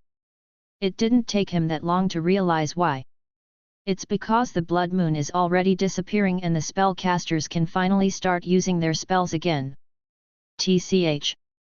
He's doing his best to resist it though, but given the rising number of spells that are trying to pull him down as seconds go by, as abnormally high as his resist stats are, being overwhelmed by them is inevitable. He will be caught at this point. He's aware of it. That's why Razel had to act fast. He needs to use his unique skill Essence of the God. A skill that makes him immune to any crowd control effects. He doesn't really want to use this skill so early cause not only does he need it for later uses, but he also cannot reverse its cooldown even with skills such as Crying Hourglass due to multiple complicated reasons. He simply has no choice. It's basically now or never. Skill, Essence of the. But as he was about to cast it, he was, unfortunately, interrupted. You received catastrophic damage. Cause all of a sudden, a massive sword pierced his body. I watched you for too long now. It literally came out of nowhere and happened so fast. That's why I know what you're trying to do. He was also too busy trying to cast his skill all while minding the other players wearing him down. What made you think? That's why Razel only noticed this hulking figure in front of him, plunging his sword down on his body, all too late. I'll let you do it in front of my eyes, hey.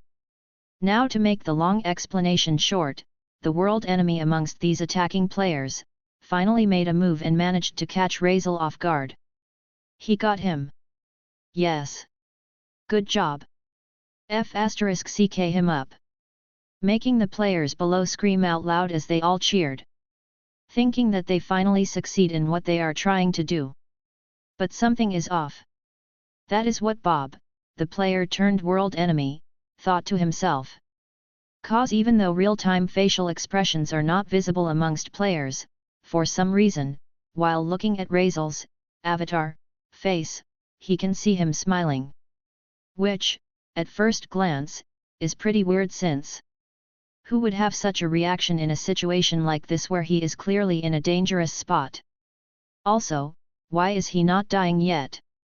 My damage-related stats right now are literally on 3 digits already. How is that not enough to kill him?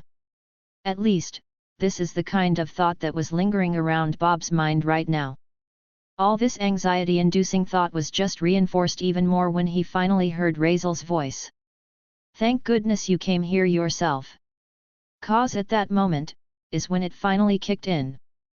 Bob finally realizes that Razel, throughout this whole time, is not actually trying to run away. He was trying to go towards him.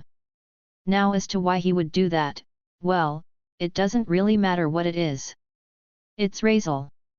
A player that could do all sorts of F***ry if the situation requires him to do so, no matter how impossible it may seem. He couldn't be none the wiser to think that it was something foolish. Not with that massive grin on his face. That's why without much thought about it, without even knowing the exact reason why, Bob immediately tried to pull the sword back. But it seems that he doesn't have to wait for that long to know the reason for Razel's weird expression right now. Cause as he was pulling back, a certain ring on Razel's finger caught his attention. Obviously, he knows what that ring is. It's a piece of information available on the Yggdrasil wiki. There, it was stated that this exact ring is called Ring of the World Maker. But this ring is also known by the community in another name. Razel's one and only, World Champion item. It's the exact ring he got when he won the World Tournament back then. As for its abilities though, it wasn't shown, cause it seems that no one has seen it yet.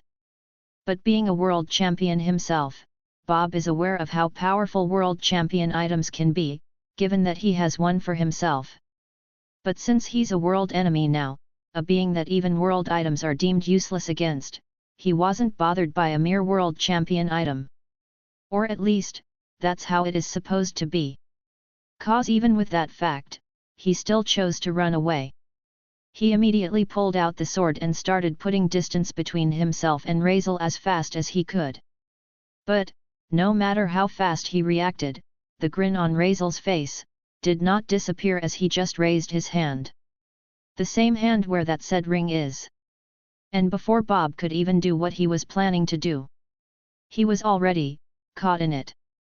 Chapter 61, Chapter 61. When Razel activated his ring, the area nearby the two started glitching all of a sudden. It's as if the server started breaking down or something. At the same time, while this is happening, something that looked like a thin white curtain appeared and then started spreading around the same area where the glitching is happening. TCH. Obviously, Bob noticed this. There's no way he can't. He's literally being surrounded by it. That's why he immediately increased his flying speed to the maximum in order to get out of the current area he was in as fast as he could. He didn't know what was about to happen, but whatever it may be, he better not get caught in it. But wah! Bob didn't expect that the spreading of the white curtain would dramatically increase in almost an instant. It literally happened so fast that before Bob could even react, he was already swallowed within it. And then, as that happened, that same white curtain morphed, closing off on all sides, leaving no more space to escape. And then, after a couple of seconds, from looking like it was made of some liquid or soft substance, it slowly hardened and then later formed a large, white, solid-looking dome. And the two of them, Razel and Bob, are obviously trapped inside it. Now, as empty as the white dome may seem from the outside, inside, it really isn't. 'Cause as Bob looked around the area, he suddenly found himself as he gets swallowed by that white curtain. He was a bit baffled to see that he was somehow in the middle of a dense-looking forest now. "This will be annoying if I don't destroy this whole thing as soon as possible," Bob said as he cautiously looked around. Well, in the first place, Bob has a fairly large build, cause not only his class makes him so, but he's also a world enemy. A fact that automatically makes him large. On the other hand, Razel, who looks nothing but your ordinary human knight, if he has his helmet on, that is on the smaller side. So, even though being large is a very good thing when it comes to battles, in this kind of environment where there are lots of things to hide from, him being large just brings nothing but numerous disadvantages. That's why Bob immediately surmised that if he were to fight Razel, he should probably destroy the forest around him first in order to get a better footing, or just outright destroy this entire space itself. 'Cause in the first place, this space is nothing but artificial. He's aware of that.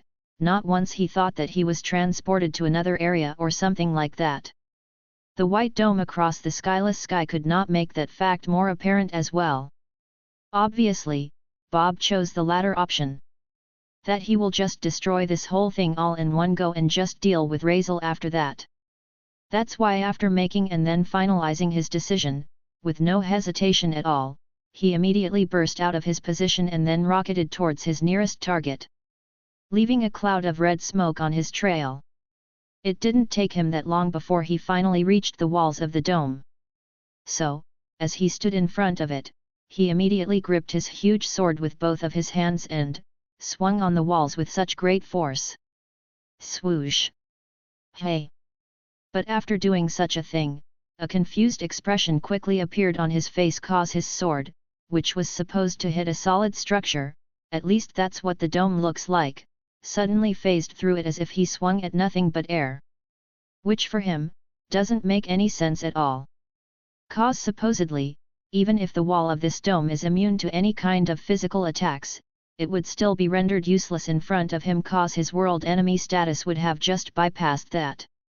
Now, given those facts, it's pretty understandable why Bob right now wears such a ridiculous expression. But as much as he wanted to know the reason for it, he was aware of his current situation. That he has no time to do such a thing. That's why he immediately decided to leave this matter aside for now and then quickly activated his skills.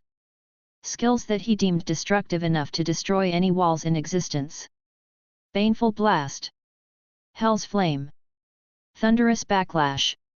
Unfortunately though, those skills, as he cast it towards the wall, suffered the same fate as his sword did.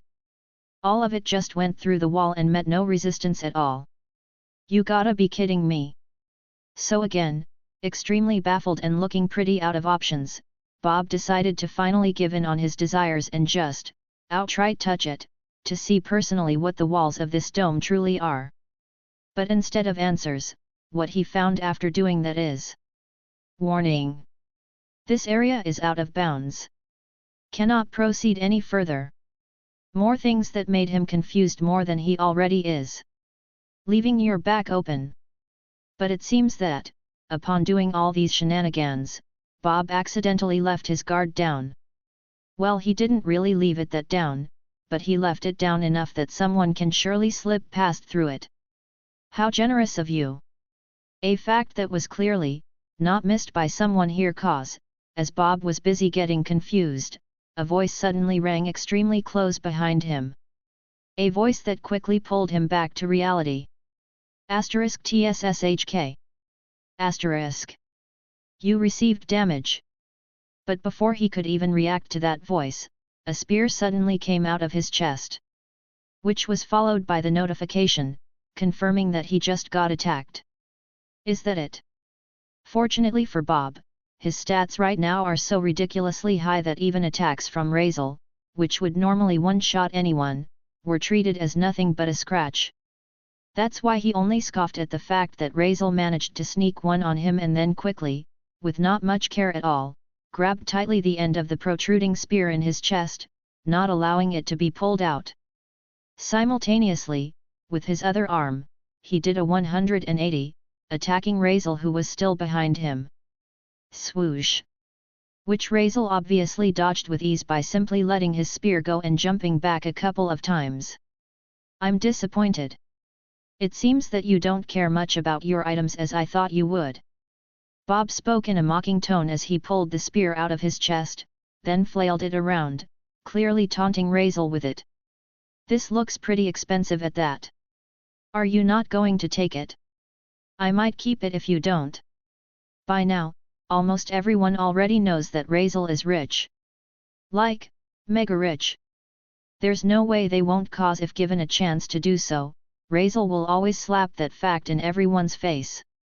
A bad habit that everyone tends to avoid so much whenever someone is talking to him, avoiding all the traps and dangerous conversation routes that will lead to him flexing about how rich he is. Sadly for Razel, everyone is so good at doing this somehow. So good that it's been a couple of years now since he last flexed, cause no one is stepping on the landmines he set up. But today, it finally happened. Did you just say the thing? That's why after hearing Bob's cute threats, Razel gasped in surprise. Not believing that Bob said what he just said. This is finally happening again. Wow! Razel gasped one more time as he realized that Bob was indeed serious and that his ears were not playing with him. Immediately after this, not letting this chance go, Razel hurriedly opened his inventory and took out a couple of spears that obviously looked more expensive than the one that Bob currently held. Here. And before Bob could even find out what he was planning to do, Razel threw all of those spears in front of him, making it all clatter around in the ground. A donation. You poor B***tch. After doing this, a wave of nostalgia hits Razel as a satisfied smile appears on his face. After all these years he finally managed to do it again. But Bob surprisingly didn't react much. He just stood there looking at Razel with a serious gaze, clearly ignoring his shenanigans and the bunch of expensive spears below him.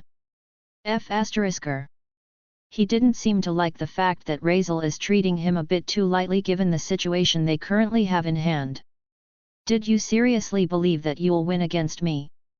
Well, he obviously knows how confident Razel is when it comes to his fights, but he didn't know that it could reach a level that it's in right now. A level that is almost reaching the realm of stupidity. Something that he didn't expect from the player who used to be the strongest. Well, I mean, I admit that it will be a pretty hard fight, but... Razel said in a pretty nonchalant tone, all while pulling another spear from his inventory. I will win. Period. Hearing this, Bob just scoffed at him. You seem to be forgetting the fact that I am not trapped here with you. But you, with me. After saying that with a threatening tone, Bob threw the spear he was holding and then brought forth his great sword. Hat. I wonder how long you practiced that in front of the mirror. Razel replied as he too, brandished his spear and then took a stance with his newly brought out spear. F***CKU. Now with these last words, Bob finally made the first move, rocketing himself toward Razel. And Razel on the other hand, obviously didn't back down as he met Bob's attack with his own one. Making the two clash midway. Boom. So with that happening, as abrupt as it is, the battle between the strongest, finally started. Chapter 62, Chapter 62. In the Yggdrasil wiki, there exists a particular page that is visited by many, especially nowadays for a bunch of reasons. One of those reasons is probably because, this very page is pretty much dedicated to Razel himself. Obviously, the fact that Razel is the most liked player in the entirety of the Yggdrasil's community, and by that means, the most liked to be murdered, then it's really not that surprising to know that this exact page is not for displaying his greatness and achievements. As narcissistic as Razel is, he would probably not do or let someone do something like that anyway. He is shameless indeed, but not that shameless. The embarrassment he would receive from that, especially with how the community treats him, would be horrendous. In any case, to make the long explanation short, this specific page hates his existence. Extremely so. It even shows that fact pretty clearly by showing and exploiting anything and everything that Razel has to offer for everyone to look into. Literally, everything new about him, seen by everyone who encountered it, is recorded here. Almost nothing is missed. One could argue that this is pretty much a fandom for him, and it is, just a weirder version of it that is. Now given this site's existence, it's kind of understandable why Bob is pretty confident about winning the fight against Razel, cause apart from his more excellent raw stats, he also has knowledge of Razel's overall capabilities. Making him feel that he is prepared, or at the very least, has a general idea of what's about to come. It's also the reason why upon their first clash, skill, Wrathful Dominion, Bob immediately summoned a domain-type skill that encompasses almost the majority of the current space they are in, and also, it has an effect that heavily counters Razel's most significant and annoying asset. You've been exposed to a domain that inflicts multiple negative effects. Attempting to resist the domain's influence. The trait of the world enemy status that pierces through any racial defenses is absolute. Resistance is not possible. You have been affected. Well, that's not very nice, Razel muttered as he glanced at the debuffs he immediately received upon Bob's skill activation. Ha! You're F***CKED.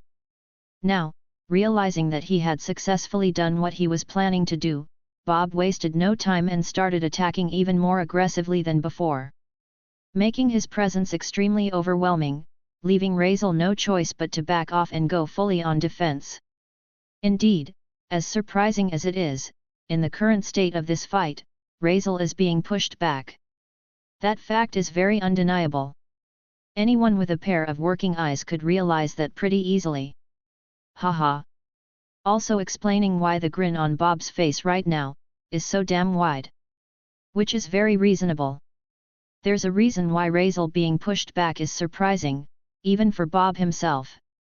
Well, he indeed planned for this and expected this to happen, but knowing Razel, he still can't help but feel very surprised that it actually worked as he planned and did not just fail and crumble apart midway. Besides, Razel being pushed back and overwhelmed by a player sounds like wishful thinking throughout the community. It's been like this throughout these past years, that's just how everyone accepted that fact. So seeing the scene that many believe to be impossible, happen right in front of his eyes, is really, so gratifying. Making himself lose and get dragged within the current of that satisfying feeling, albeit for a moment. Cause Razel being pushed back and overwhelmed doesn't equate to him being defeated already. That's why, as quickly as it comes, the grin on Bob's face disappears as he slowly realizes this very fact. Cause for some reason, throughout this whole time, no matter how many attacks he had made, be it by his weapon, skill, baneful smite, skill, grasp of domination, skill, chains of eternal wrath, or any of his skills, nothing landed at all. Not even a scratch. Well, of course, AoE-type skills that have continuous damage effects and simply cannot be dodged due to the confined space they are in are an exemption, but other than that, everything is missed. And that's not even the worst part. As their fight goes on, Razel seems to have started adapting to Bob's fighting style as well. Cause as he dodges all the barrages of attacks, he is now starting to do some counter-strikes as well whenever the situation allows him to. -12. -8. -9. It does not deal huge damage like how it is usually due to Bob's insanely high defense stats, but if Razel keeps doing this, it wouldn't be that long until he chips off a huge chunk of HP from him. And for a world enemy like Bob, an existence in which every drop of HP is everything since he has little to no means for recovering HPs due to his boss status, this is such a critically huge deal. Shit. A fact that made Bob extremely frustrated and agitated. Stop moving UF***CK. Just die already. Arg. Bob started getting aggressive again as he launched more barrages of attack towards Razel. But as a wise man once said, the more you lose your cool in a fight, the more predictable you become.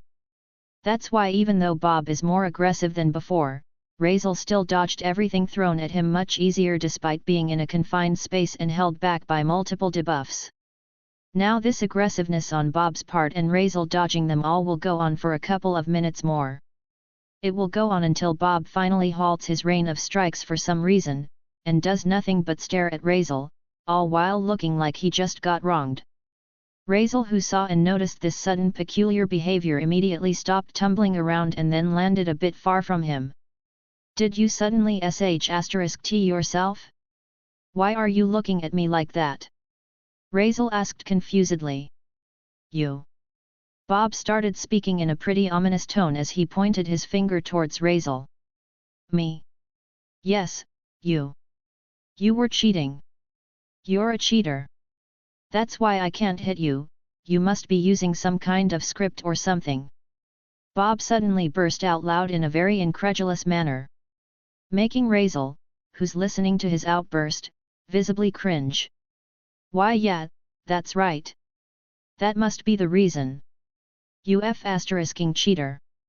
Brew, you were huffing some serious amount of copium right there. Nah.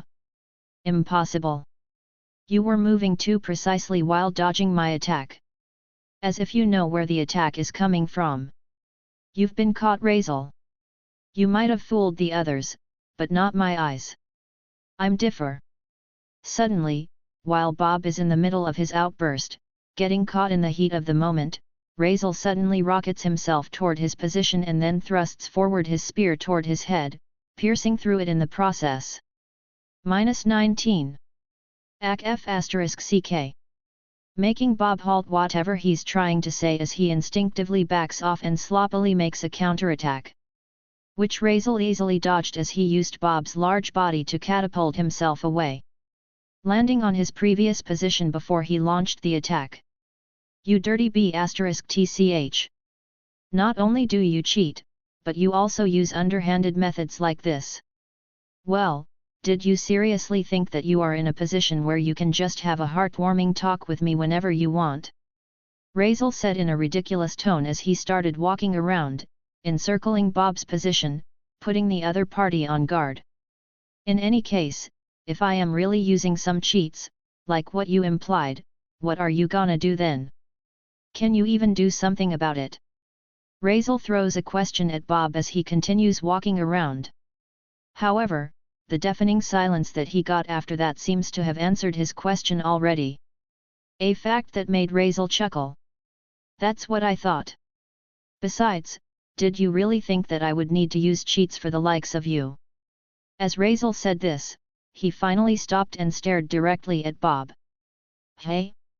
What do you mean by that? Bob said in a low but with a hint of a threatening tone. But his attempt for intimation only made Razel laugh out loud. What do I mean by that? It's simple really. It means you're sh*t at this game. And as a world enemy. Razel paused for a moment before speaking again in a much more serious tone. You are an embarrassment. Chapter 63, Chapter 63. Planning to hunt Razel, anything to look out for when fighting him? This is a question that is frequently asked by many on the Kill Razel wiki page. Sometimes the format is different but the overall goal of the question remains the same. Which is normally answered by, watch out for his attacks, cause you'll get one shot for sure, if not that then, don't bring spellcasters, they'll just end up as food for him. Etc. Basically, the obvious stuff. But those who truly met, fought, and died to Razel over and over again would surely say the same thing when asked this question. His healing. Which is pretty understandable. And others would surely agree no matter what answer they wrote down in this particular question. Cause attacks? Speed? Tankiness? All of this is manageable and is already a norm when dealing with big bosses. But imagine how frustrating it is when your target, who is already extremely agile and can hit hard enough that even your tanks cannot take more than one hit, regenerates the damage you deal to him faster than you can follow up another attack. Sure enough, there are spells that apply negative status effects that lower the effectiveness of things such as healing spells and skills, and normally, this is the obvious answer for dealing against players such as Razel, but, when it comes to him, it is easier said than done really. Cause not only does he have a ridiculously high resist stat, which makes it harder for any casters to affect him with such spells or literally any spells that suggest conditions, but there are also his silencing skills that outright render casters useless the moment they enter within his vision. He is branded as the nemesis of the spell casters for a reason. In any case, to make matters short, the entire community agrees that if you were to fight Razel, you must first do something about his healing. If you can't, then just find yourself a world enemy and fight it instead, cause it will be much better than fighting that guy. So given all these facts, it's understandable why Bob immediately did that. Wrathful Dominion, the skill that he immediately cast at the beginning of their battle, applies multiple negative status effects in its targets, and one of those negative status effects greatly reduces the effectiveness of any healing and regenerative spells and skills by a whopping 90%. Clearly, a devastating blow for a player like Razel who has a fighting style that heavily depends on his extreme regeneration. However, as sad as it might be, 10%, in Razel's personal opinion, would have been fine. Given his high battle adaptability, he would have found a way to make that 10% enough for a guy like Bob. Well, if not for the fact that Wrathful Dominion also applies a continuous damage effect to everyone that stands inside it, other than the caster of course. Making Razel's remaining 10% regenerative capability, just enough to keep his HP still. Also, Razel has no way of getting rid of this skill since Bob has a trait that bypasses all his racial capabilities, rendering all his resistance useless. World enemies can't be affected by things such as crowd controls as well. So he just has no choice but to wait for the skill to end. And to make it even worse as if it wasn't already, every attack that Bob makes counts as true damage. Meaning that his attacks ignore Razel's defenses, directly damaging his HP altogether. This was made known when Bob stabbed Razel earlier. He would have died to that actually if not for his extreme regeneration. Something that is gone now. In any case, to summarize everything, the no healing situation in addition to the multiple debuffs and negative status effects that Razel received, plus the true damage attacks, Bob clearly managed to get the advantage in this fight. No doubt about that. So, it can really make you wonder as to why. Won't you die UF***CK? Bob screams at the top of his lungs as he aggressively attacks Razel with his weapon.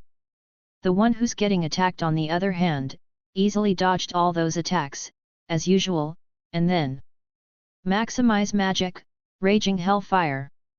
Launches a counterattack by summoning a large explosion of swirling fire right in Bob's face. F***CK. Causing Bob to stumble backward as his vision gets blocked. Obviously, even though it only happened in an instant, Razel didn't miss this opportunity and immediately tried closing in the distance, taking advantage of the situation. As Razel launches himself toward Bob, midway, after quickly empowering his spear, he throws it forward with great force, which Bob has no way of defending due to his vision being blocked by raging fires. So the thrown spear landed and pierced through his chest without any resistance at all. Hoo! Obviously, that didn't end there. Cause not even a second after that, Razel, who was now holding a fancy-looking sword, appeared right in front of him, and then swiftly delivers a quick 1-2 slash at his stomach. Then immediately following those two by slicing Bob's neck. Ha! Well, unlike in reality, Bob's head didn't go flying, obviously. That's why after Razel threw a slash at his neck, Bob's vision was then restored and he immediately delivered a punch below him, intending to flatten Razel on the ground. Metaphorically, of course. Which did not matter anyway cause it was dodged by Razel pretty easily. Now, this series of events is what's happening in this battlefield over and over again ever since this fight started. Bob will throw an attack, Razel will keep dodging it, and if the opportunity allows him to, he will do a counterattack. Repeat. Like a dance that never ends. As it continues, Razel will inevitably gain the upper hand he once lost, and Bob's desperation to win will just grow larger. Or at least, given the pace of the current battle, that's what's most likely to happen. Now the answer to the question of why Bob is losing despite having such a huge advantage is pretty apparent at this point. It's cause he's facing a better player. A world enemy is the strongest and most challenging entity in the entire Yggdrasil for certain reasons. Certain reasons that are simply impossible to replicate or be mimicked by any player at all. On the other hand, in Razel's opinion, Bob is not a world enemy, but a player who has the trait of the world enemy. He can be called a world enemy for sure, but in the end, he still fights and acts like a player, making him one in the process. And just as the saying within the community goes, Razel simply cannot be defeated in a 1v1 situation by any player. And Bob is not an exemption, no matter what status he has. That's probably why Razel said at the beginning of their fight that as a world enemy, Bob is utterly embarrassing. This is understandable given that, throughout the entire Yggdrasil, Razel is probably the player who knows world enemies the most due to his experiences with them in the past. Obviously, Bob is not aware of all this.